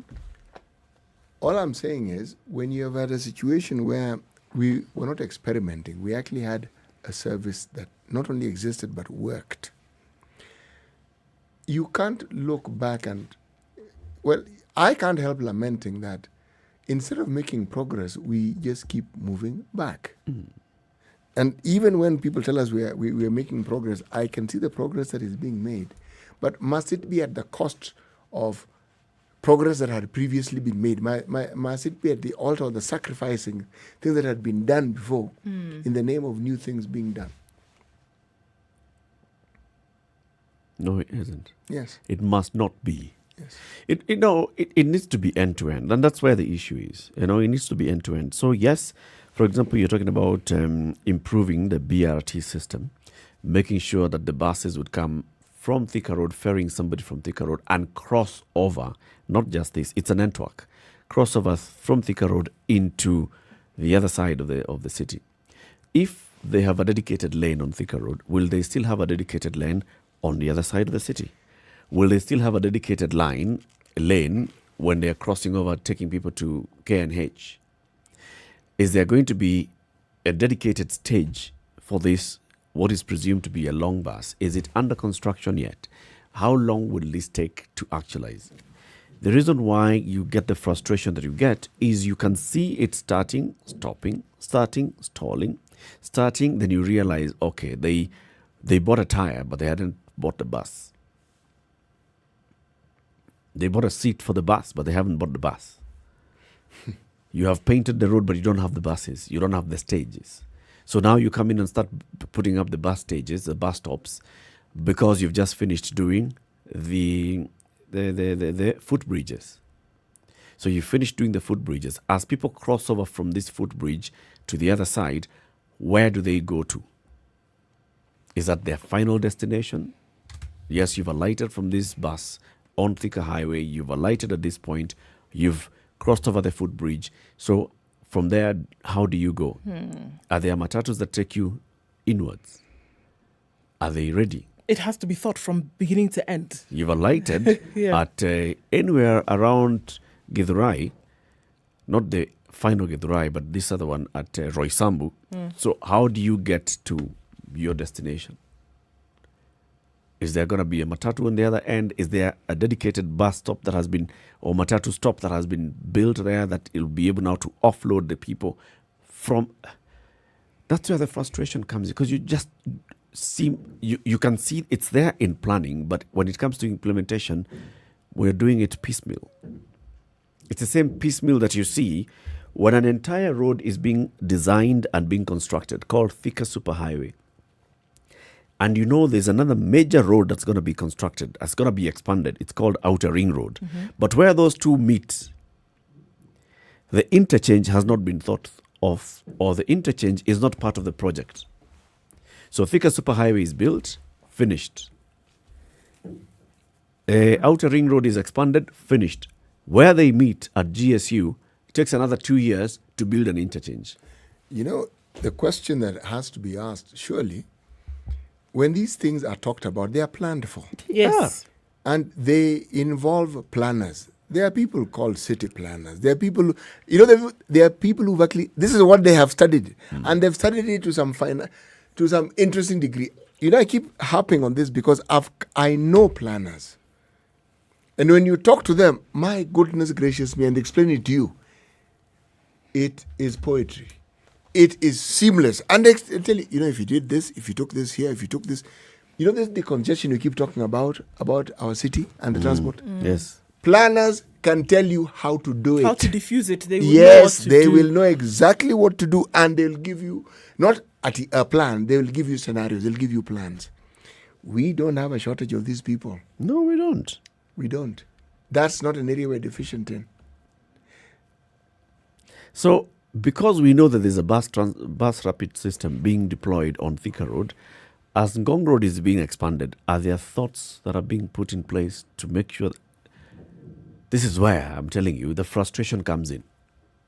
Because yes, you are going to have buses plying Thika Road, operating in the middle of the highway or wherever, and this is BRT. Where are those buses going? How do they get? How do people get into town? So where is the terminus in town?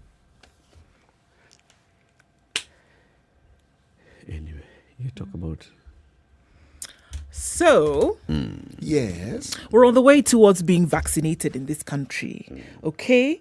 Now, you know that number that we had looked at before, 1,080,000 is what was said. But actually, from the Ministry of Health, it's 1,099,000 doses that had been distributed by the 7th of May around the country.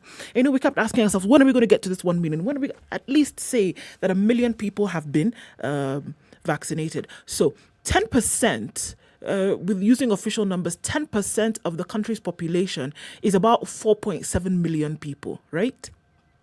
5% is about 2.75 there million people. So we've not even reached 2% of the population of people in the country to be vaccinated first dose. Now, it would appear that some counties have not really been using the doses that have been given to them. And the Ministry of Health, as from the news story that I read in the morning, has now reclaimed the unused COVID jabs in 9 counties and said, okay, bring them back. Let us use them for somebody else or other people, as opposed to having them expire, even when we're trying to get new ones then for use for everybody. Now, let me take a breath. So the 9 counties which are being looked at here: Garissa, Marsabit, Lamu, Mandera, Turkana, Wajir, Kwale, Isiolo, and Tana River. They've used less than 60% of their doses. Wajir, for instance, has received 6,000, used 2160. Marsabit received 2,760, used 674. Mandera has only used 2,411 out of the 6,000 that have been given to them. So the Ministry of Health has said, you know what, just bring them back, and then we can be able to use them for somebody else as we await these other ones that are coming. Now, if 1 million vaccine, look at it this way. Is it that we have long lines of people and we're turning them back because we don't have enough, or people are just not going out there to get jabbed? If we have to have from the center point, the ministry is saying, okay, bring them back so that we can now disperse them elsewhere. Are there people not coming to the centers for vaccinations in these counties? Has the drive not been serious enough to get people to come out and be vaccinated? Because if we're saying that one way to fight this thing is to vaccinate everybody, I would think, I would hope, I would even pray that we have more and more people coming out and being vaccinated, that we would have a proper communication mechanism in place to say, come out and get vaccinated. Come out and get vaccinated until you're blue in the face. Because at the end of the day, what we're trying to do is protect people. Protect people, save lives. Save lives. Come out and get vaccinated. Why is it still so low? Why are people not coming out to get vaccinated until the center has to say, okay, you're not using them, send them back and let's do something else with them? Why? You know, it's. I think it just points to a lack of coordination. Okay? So who are the primary targets for this round of vaccination? According to the government, according to the task force that was set up to manage the rollout of this, they said, first of all, frontline workers. And these are people working in healthcare facilities, everybody from a doctor to a cleaner to a security guard in a healthcare facility. Then you go to teachers, those in the teaching profession.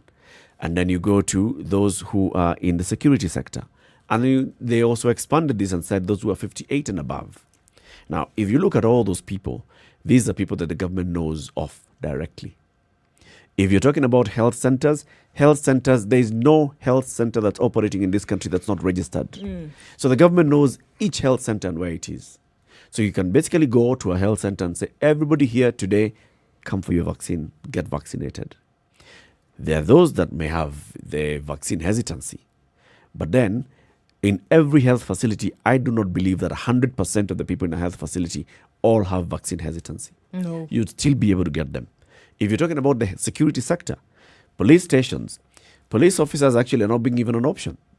Come and get your vaccine. It's an order.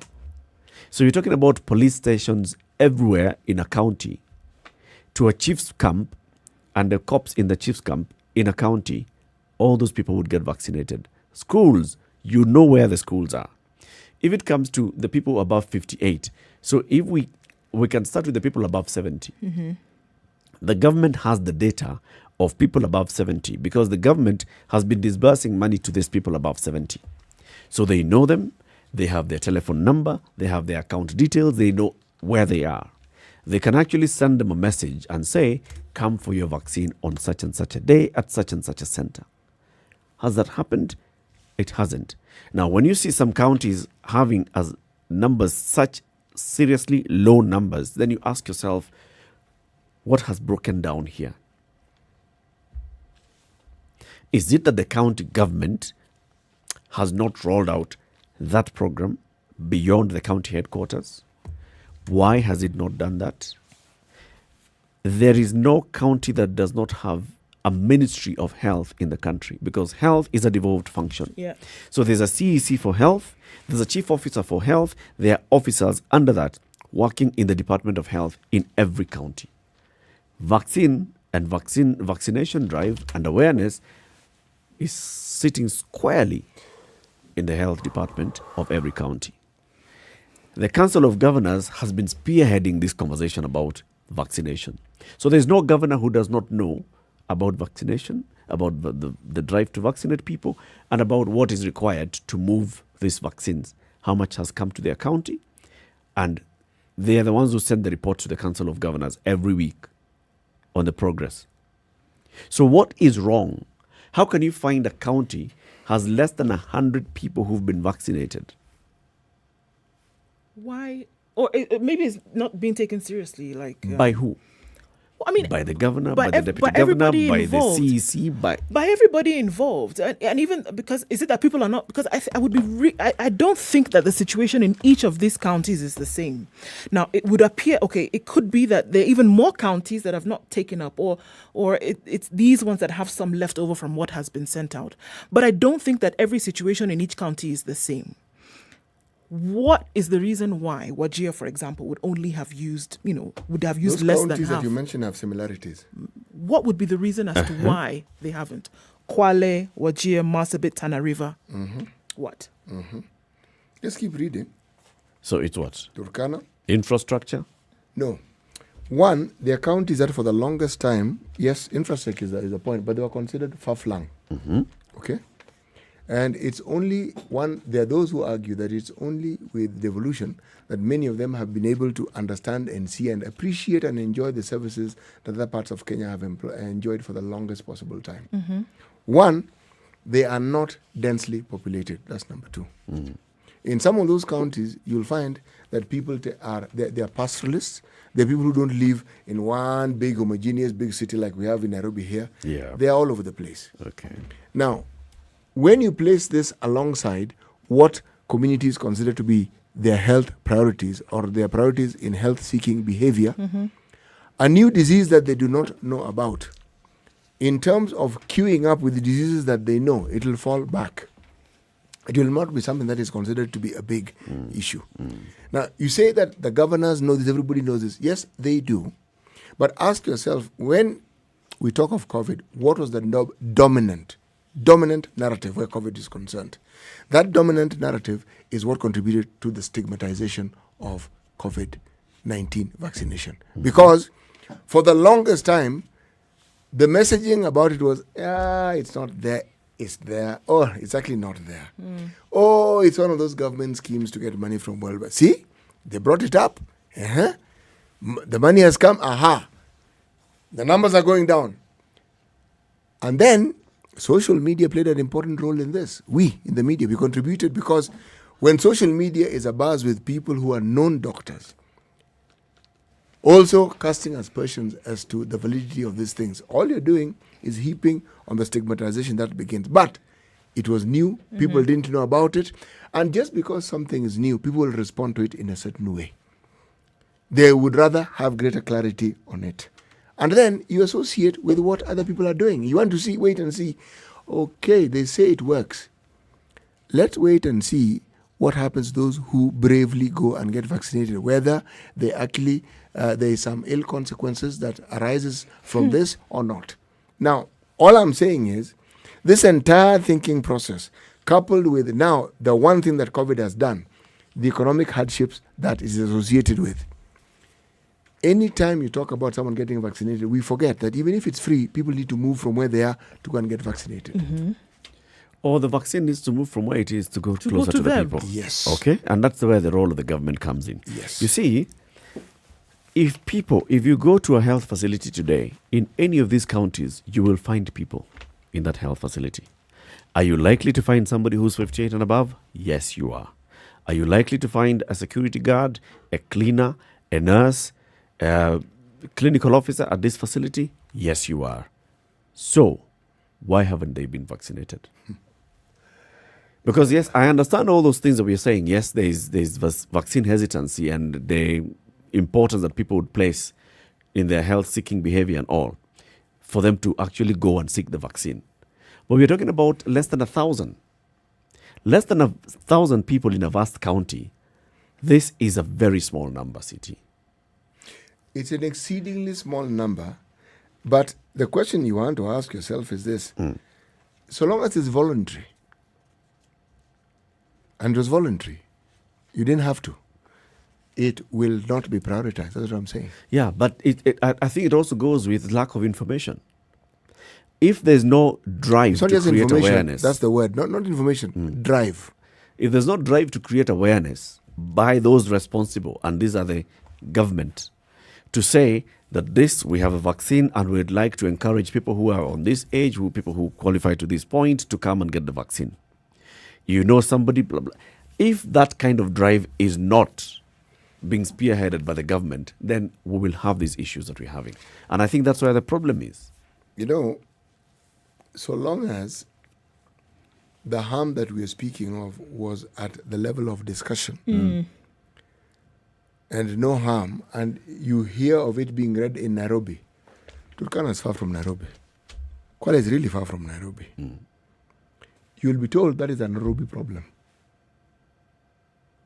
In areas where people are poor and they are far-flung, you are not going to talk about death as though it's something new. People die all the time. So as far as they are concerned, okay, this new death that you're talking about, how does it manifest itself? Now the problem with the virus, what it does, other things also do to you. So all I'm saying is, there is nothing urgent that was associated with COVID and the vaccination. Nothing. Even now, as we are talking, with the opening up, if you look at the crowds that you find in the markets, if you look at the crowds, the very things that cause the spreading of it, those things don't cease. So it's not a situation.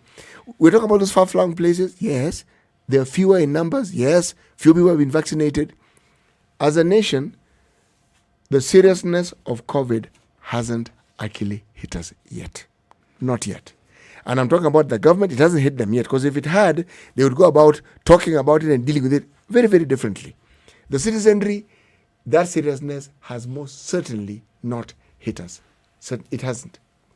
Because other things are taking center stage when it comes to the curtailing of movement. If movement is curtailed to essentially keep people safe, other things take priority. Like, you know what, I can't not move. I have to. You will put I have those to get rules, food. but people will abrogate those rules. Yeah.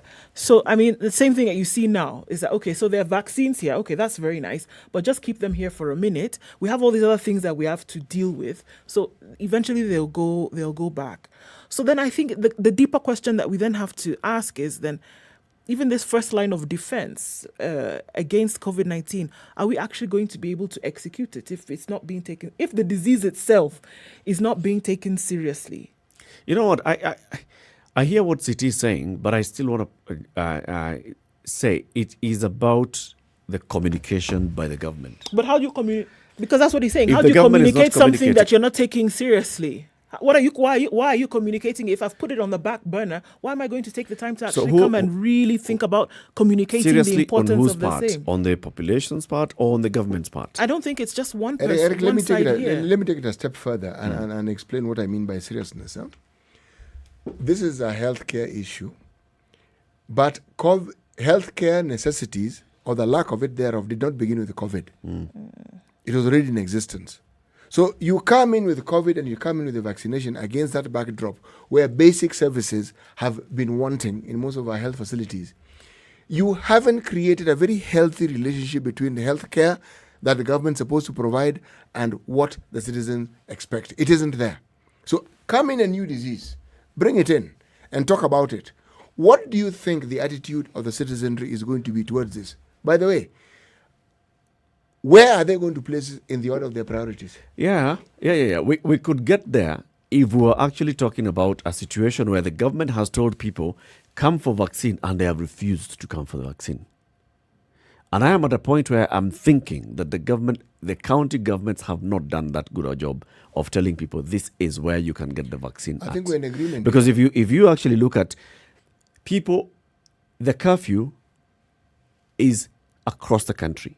Everybody across the country knows that there's a curfew at 10 p.m., at 11 p.m., when it was initially at 7 p.m. People knew. So people, about knowing that there's COVID and there's something being done for COVID, people know.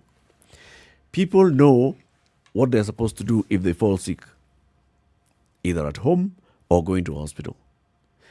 When you tell me a county received 6,000 doses of COVID vaccine, 6,000, but they've only administered 2,160, or another one has received 2,760, that's Marsabit, and they've only used 674, I have to ask myself the question. Is it that the people are seriously saying we're not going for the vaccine? Or is it that the people don't even know that there's a vaccine available? And I'm thinking I'm going with the latter. I think the people in this county, if you went to any regular village where you're likely to find somebody who's about 58 and ask, do you guys know that there's a vaccine that's available? They tell you, no, we don't. No, we don't. When I called at my mum and organized for her to go and get a vaccine, she knew, yes, there's vaccination happening countrywide. She knew, yes, it's being done, but she was expecting now communication at the local level to tell her, this is where the vaccine is, this is where you go get it. Nothing like that has happened. So would you say I had to organize and tell her, okay, so go to this health facility on this day, you'll find them and they'll give you the vaccine. She woke up, she went, got vaccinated, came back home, told me, in fact, I'm going to tell my neighbors to go.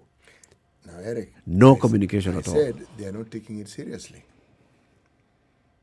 The government. Yes. Yes. But the citizenry also are not, because you, good son that you are the presence of mind to actually look and find out and say, my mom lives here. Let me see what I can do. Now, most citizens, let me backtrack and rephrase what I want to say. When we have something that we consider to be important to us, believe me, we make every effort to ensure that we go about doing it. Right? COVID is not taken seriously. Yeah, okay. I see what you're saying. Right now, for very many people, if you haven't gotten COVID, you haven't seen somebody near you get COVID, so it's still not there, but you know, you're aware. That it's there. And you know that there's vaccination going on, and you know that you qualify to get that vaccine. So what the next thing that you're waiting is to be told, so this is the day you're going to get the vaccine. Because the government tells you all the time these things. They told you about Huduma number, and they told you where to go and get your Huduma number. They told you about census, and they told you what they're going to do about census. They came to your home for census.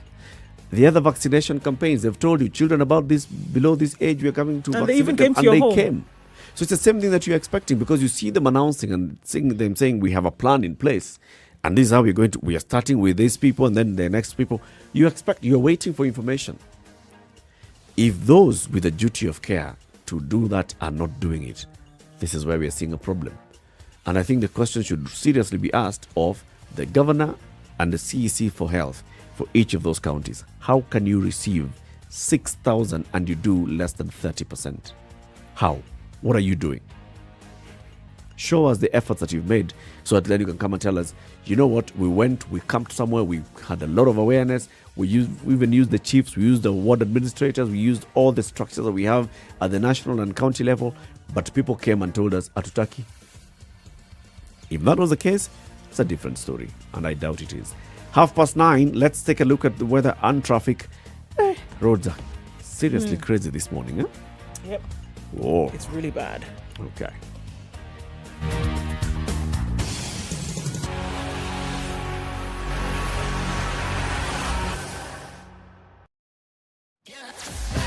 Sugar and spice and everything nice, just the way you like it. The Spice Drive. Did you have a great day? I hope you did. I intend to make it better from 3 p.m. to 7 p.m. I'm going to be taking you home nice and chill. Everyone is welcome aboard. The hashtag is Spice Drive and, of course, SpiceFMKE on Facebook, Instagram, and Twitter. The Spice Drive with Monique. The official soundtrack of getting you where you need to be.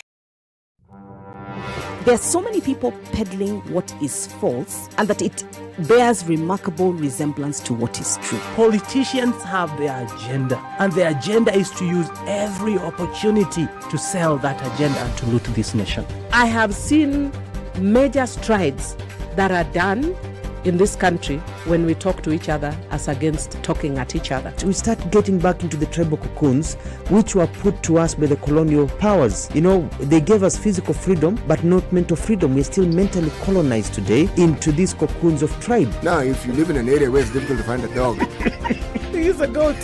I kid you not. In which part of this country is it difficult to find a dog? So that you resort. Afande hii umbo yako iko na hii ni umba special. This is the Situation Room, the only way to start your day. The weather with SpiceFM. All right, still drizzling in some parts of Nairobi this morning. It'll come down to lows of 16 today. The rain is likely to carry on through most parts of today. Rain showers in Nyeri at 17, highs of 21 and lows of 15. 20 will be the high in Nakuru, where it's also raining at 17, coming down to lows of 15. 16 degrees and rain showers in Eldoret, highs of 18. 24 will be the high in Kisumu, rain showers at 21 this morning. 20 degrees and raining, highs of 22 and lows of 15. 31 will be the high in Mombasa, where it's partly sunny at 18. 30 will be the high in Malindi today. It's partly sunny at 28. There's light rain in Kampala at 20, highs of 22, lows of 18. Partly sunny conditions in Dar es Salaam at 27, highs of 31 and lows of 23. 21 will be the high in Johannesburg, where it's sunny at 13. Mostly sunny conditions in Lagos at 25, highs of 31 and lows of 26. The low will be 23 in Kinshasa, where it's mostly cloudy at 25. 25 degrees and sunny in Beijing, highs of just that and lows of 11. 19 degrees will be the high in Paris, where it's raining lightly at 13. Partly sunny conditions in London at 12, highs of 16 and lows of 8, and 9 degrees in New York, highs of 17 and lows of 10.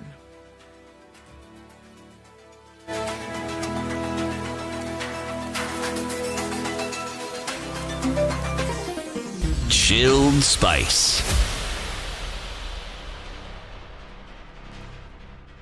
All right, so yes, we're still looking at the jam-packed situation on Mombasa Road today. We're looking at the same thing on Thika Road, Joggo Road, problems with flooding, and then those who have to ply through that water. It's moving very, very slowly today. Okay, guys, especially on Mombasa Road, right at the Maradaima Junction, before General Motors, to and fro. There's a major problem there today. So the water is quite high and people have to move extremely slow. It's causing traffic to pick up quite some. Let's keep an eye on these things, guys, please. And please be extremely careful. Talk to us what you see, where you might be stuck, or where you find a good route to use this morning. SpiceFM KE on Twitter. Text on 40127.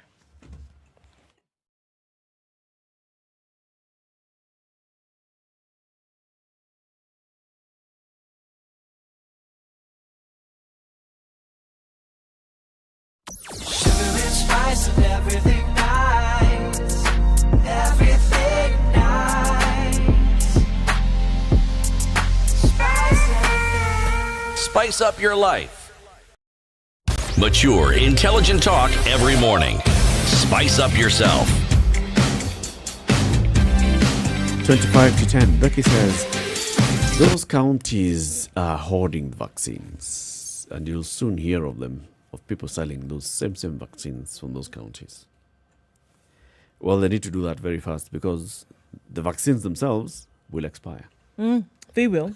They will. They have a shelf life. Yes. But then, why get to a point where you're hoarding? Where do you want to sell them? When it's supposed to be free. Come on, well, you can come and people have been paying. We've heard of those stories where people, yes, because of, especially around Nairobi and those other areas where it wasn't very clear who's getting the vaccine and the queues were long, and then you'd hear people saying, I just got 2 Gs and I jumped the queue and the people came to vaccinate me at home. Why are you casting aspersions on this when we've heard even more bizarre stories? Like? You see, you are looking at vaccines, you're looking at the need for people to get vaccinated, and you're forgetting that at that health center there's an enterprising Kenyan who has seen an opportunity. Yep. Did we not hear bizarre stories about blood donation and the crisscrossing blood that had been donating was doing around the country and ending up in some other country. Yep. Now, this is COVID vaccine. It has been brought to your county. And this whole country, everyone knows what's happening everywhere. You're telling me that someone isn't going to suddenly think and say, opportunity, thank you so much for coming to me. Thank you so much for coming to me.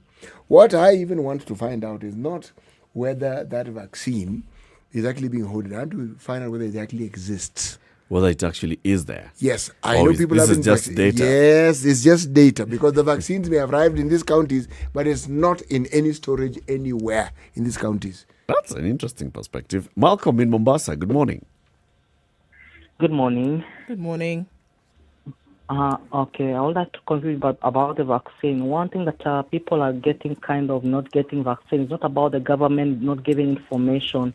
It's all about the accuracy of the vaccine. Has it been tested? Such kind of, is it accurate? Is it something that can be trusted? The answer is no. If I get the vaccine and I still get the virus, I can still get the virus. So in fact, if somebody is getting has the virus, why should I get vaccinated? Apart from that one, if the government does not take responsibility of the vaccine that is injecting into people, why should I go there and take a risk of vaccinating myself and then thereafter take the measures by myself? So that's what is scaring people. A lot of them, in fact, simply because the vaccine has not been measured into accuracy. So there are people, yes, who are fearing the vaccine, and it sounds like you're one of them. But you want to tell me that yes, that's the reason why only 674 people in Marsabit County have gone for the vaccine. You want to tell me the larger percentage of the people in Marsabit County have looked at this data, have looked at the statistics, have looked at the information about this vaccine, and have made the decision, no, I'm not going for the vaccine? No, it's not only about Marsabit. Measure even into the other counties. The Marsabit bring the population. The Marsabit population, what the Marsabit is holding. What about the other counties? How many people are there and how many have been vaccinated? That's the issue. So the Marsabit may be holding a smaller population, yes, but the thing is how accurate is the vaccine? And the other thing is, for how long, going to the medical issues, how long is a vaccine taken to be accurate before giving it to the people? It takes something almost 7 years, but this within a year a vaccine is ready. So people are still asking themselves questions. Even something else in terms of the population being given, the number of people infected and the ones dying is more than 10 times of the real thing. So it's like just they're trying to scare the people to go and get vaccinated of something that they are not sure of. So the number is not real. I can't deny the virus is there, yes, but the number being populated out, the people who are dying, people who have got the virus is more than 10 times. So people are just kind of getting scared to go and get the vaccine, of which is not a real thing. Malcolm, yes. Where do you get your information about vaccine from? I do myself. We have Google, we have Twitter, we have WhatsApp, we have everything. Okay. The information at the moment being generated, you cannot give a false information yet. The world is open out there. The minds are seeing, each and every piece of people are seeing. The Google is there to provide all the information. So not only the government is giving such information, the government always be a liar in terms of citizens. Okay. So my second question. Yes. I hear what you're saying, and I mean you fall in a category of people who have looked at the information, they've consumed the information, and they've made a decision one way. Now, among your network of friends, are there people who have told you, I will want to get the vaccine if I qualify? Believe me, none of them, not even one. I rather die with most of them say I rather die with the virus if I have it. But the vaccine is much more of it has been kind of people are arguing out. It's like they want to generate the coming genes of our population. They kind of want to control us using the systems. So So in your network of friends, people are against getting the vaccine. Very, very, very, very. In fact, in Mombasa County, which is where you're calling from, yes, people have received the vaccine. 66,000 people have been vaccinated. I think that's only a number in the media. But where have you seen people being told to stand there, being told the vaccine is there to come and do the vaccine. The number is being kind of. So you just think this is being an exaggerated generated. number? 66,000 people in Mombasa County is not. It is exaggerated because I haven't seen anywhere where there's kind of a place where people are being told come and vaccine, maybe a hospital ward.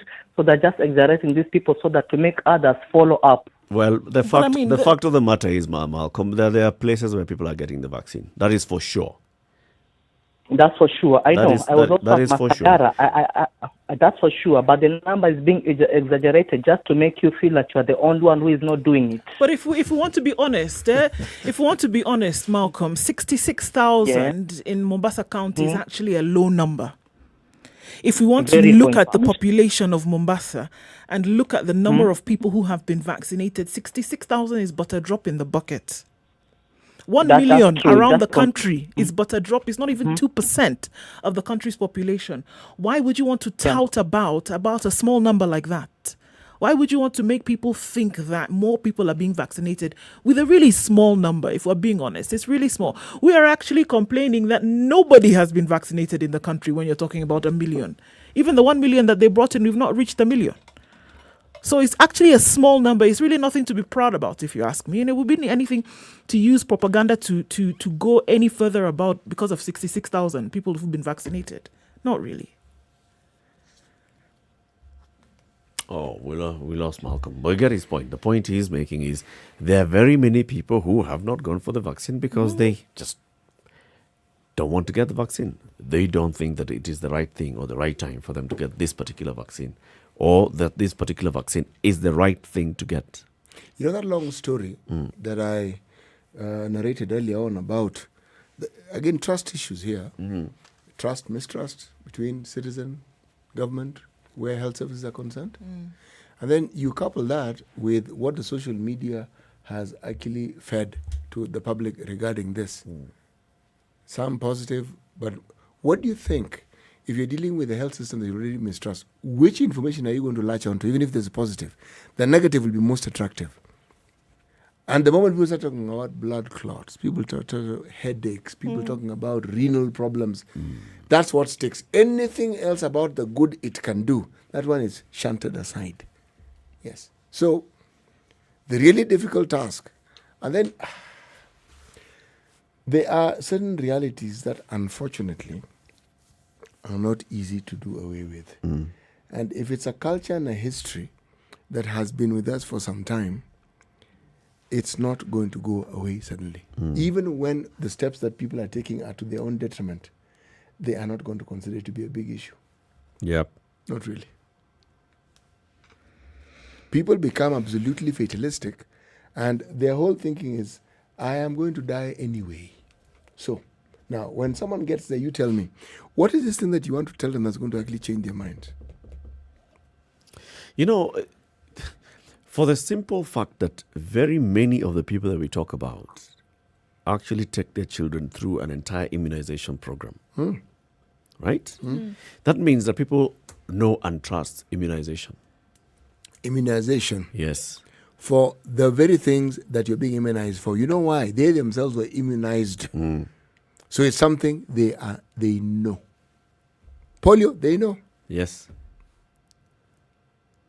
They understand it. No, I'm coming from the point of there's already awareness of what immunization is. Yes. There's already some level of trust on, okay, it's a vaccine, sour, I go get it. If there was actually proper campaign, awareness campaign, on this is what we're doing, the vaccine is available, this is what is happening, everybody can see everybody else around the world is getting vaccinated. Right? So you can make that decision at that point, knowing full well that there's a vaccine available. I'm still of the opinion that it's because many people don't know where the vaccine is available. Many people in these counties who would like to go and get vaccinated do not know where, number one. Two, they still believe that they don't qualify. So I'm 45 years old, I'm not a teacher, I'm not a police officer, I don't work in a health facility, I will not go and get vaccinated. I'm 58 years old, I've heard that people are going to get vaccinated, but I don't know where the people are going to get vaccinated from. So I haven't made the effort to go and get vaccinated because I have not even heard my local health facility talking about vaccination. And most probably, it's actually not available at my local health center. It's available at a level 3 or level 4 hospital or 5.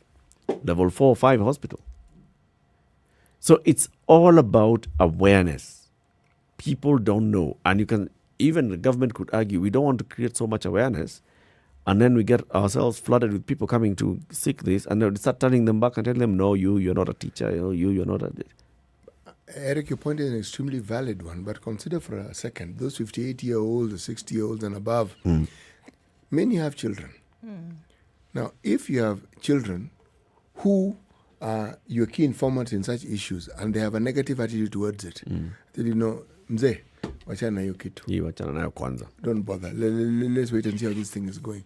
Or that mzee they themselves get the information and say, no. Let's hold that thought. Let's see how this thing is going to turn out first before I actually commit myself. The press regarding the negative aspects around COVID did some very serious rounds. And those rounds have had their effect. And even as we consider these things, I believe everything you're saying, Eric, makes sense. It makes absolute sense. This is a culmination of very many things.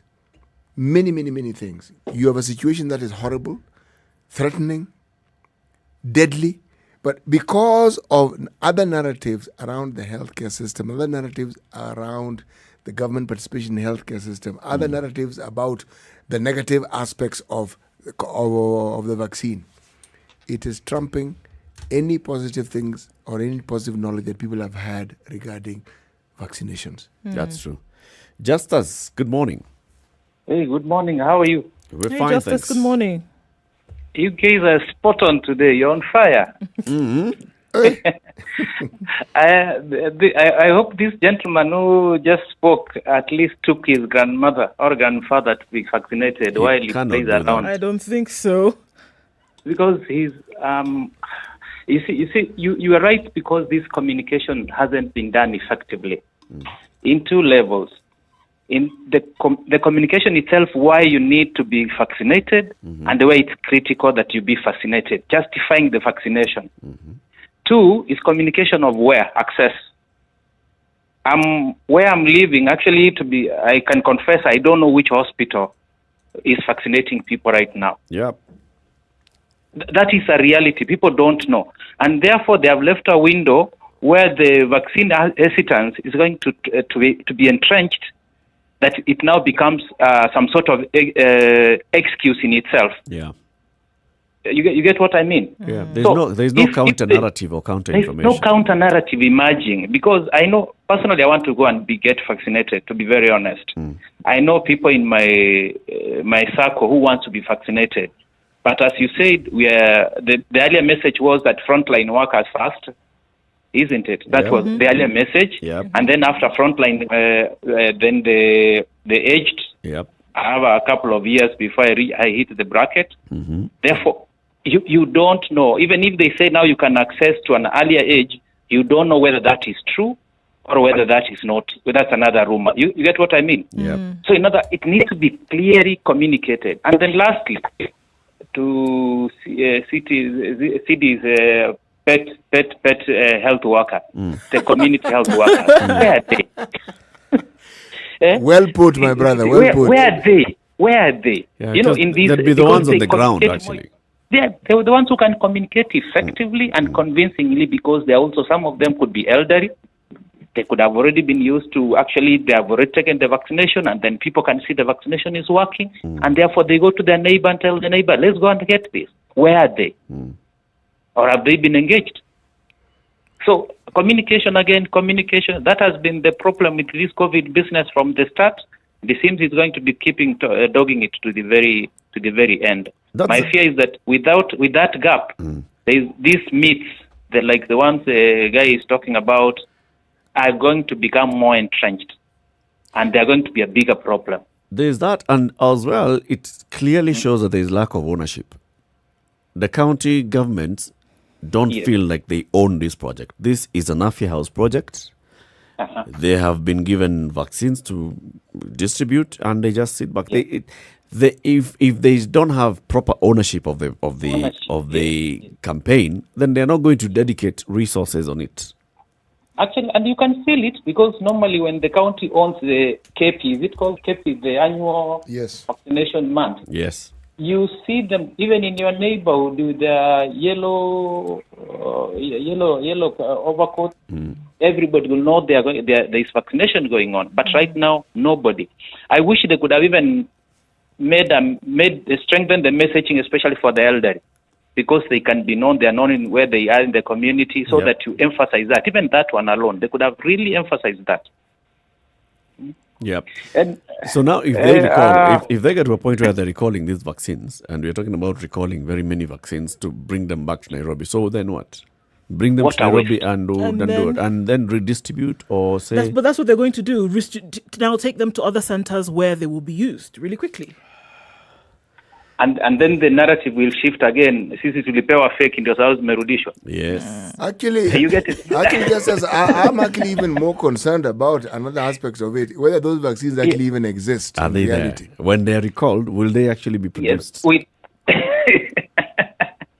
Guys, but please continue hammering the message, because we really, this is our country and these are our people going to be affected, kabisa. Thank you. And many of us, I wish you guys have a GPS, all those coordinates for the place where those vaccines are lying idle. I could like to rush there. Go to Kwale. Speak to your people in Kwale. Which facility? Kwale is huge. You go to the main facility in Kwale. Which is the biggest facility in Kwale? Is it in Msambweni? Msambweni, I think. Go to Msambweni. Sit there. Okay. And tell them, I'm on my way. Sitoki hapa. I'm on my way. Thank you. Have a good day, Justus. A good day too. Asante. Kenya's biggest conversation continues. Yeah, if people don't know where to go, and those that have the vaccines, you go to some of these facilities, you ask them, do you actually have the vaccine? Yeah. We can't assume that they do, eh? Wale watu wako pale kwa ile tent, hawajaingia bado. Unaona ile tent? Hapo ndio vaccine inafanywa ya COVID. And someone moves and looks away. But and they move on. They have given information that they've done their bit. That's the end of that story. Yeah, they've moved on. Ownership. There was that whole issue of how many people, that rollout of the campaign. How many people are going to be trained about this being called trainer of trainers? So 2 people per county. Trainer of trainers. Brought together, given information about COVID. Then they are told, you go now. You're managing this in your county. If we go with the mindset that people have, that we're going to be trained, we're going to get per diem, we're going to get blah, we're going to get the other, and then we're going to get facilitated to roll out the campaign. If you don't trickle that down, my friend, it gets to a point where Eric, start with the arithmetic. 2 per county. 2 people. Only 2. Mm-hmm. Then you want to cascade it to every health facility. Yes. Or, remember you mentioned you want to take it to the people, which means major health facilities in the... That's where the big problem comes in. Jerry Maria says it's all about awareness of the importance of vaccination and the process. And there's always need to make the awareness inclusive to people with different impairments. That is, people with various disabilities. Are these services accessible? Good and very strong point. Good and very strong point. I am telling you today, if you actually conducted a survey of people in the education sector who are in the frontline work, right? They actually qualify. You will find many teachers who are willing to get vaccinated, but they have not gotten vaccinated. Ask them why. I don't know where to go. And they'll tell you that. I don't know where to go. It may sound like, how can you say you don't know where to go? But that is actually quite valid in terms of a reason that they actually don't know where to go. Information has not trickled down. It has not been spread in terms of what people need to do. You've been told, yes, you're a teacher, but you're a teacher somewhere in Ilbisil, Kajiado County. If they haven't come to Ilbisil, where are you going to? Are you going to Isinya? Are you going to Kajiado? Are you waiting for it to come to your... Where? You're a teacher, yes. But where? That's a big issue. It's all about the information and how it's being cascaded. And I think when that time comes, then we should start asking those questions. That's why I said questions should be asked of Governor and CEC Health. What did you do with the vaccines? Absolutely no way you can say that vaccines have gone bad. Only 1 million and they went bad. And there's a country that hasn't received, which one is this? Chad. Even 0. one. I would like to see those vaccines myself. Before we even go. I am in doubt as to whether they exist or not. So where do you think they went to? See, where there is a greater demand. They're somewhere circulating in Nairobi. I don't even think circulating. They've been used. Already? You're telling me There are people who- there are people who have- healthcare workers are trained in the same institutions in this country. People know where your classmates went to, where they're working, you know. Yes. You have vaccines, there's low uptake.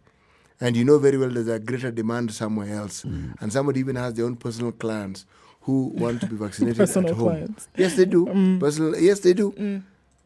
And you are in charge of the vaccines. There's no one who comes to count those vaccines on a daily basis. Okay? Oh. Well, there's It's no a one bit who comes. disheartening. I'm simply saying I may very well be wrong on this particular one, but I would like to be proven wrong. That's what you want to see. Yes. Vaccines that have a market value and people who are willing to buy it going bad in Kenya? I don't think so. Very difficult for... I don't think so. Difficult for anyone to even comprehend. That's true. I agree with you.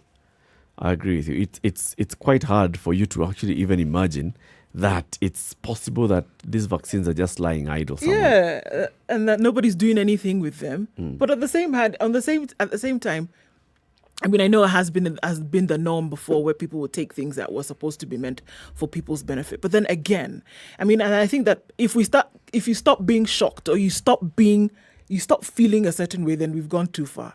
If you feel, okay, hold on a minute. We have gone too far. If we it's- went far a long time ago. If you say, okay, vaccines have been taken that could actually help somebody, and then somebody is using them for their own personal gain.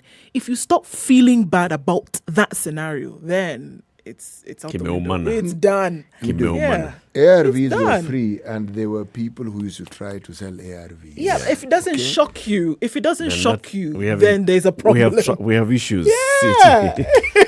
Today's proverb, City. Today's proverb: around a flowering tree there are many insects. Round a flowering tree, there are many insects. Yes, many. That's a nice one.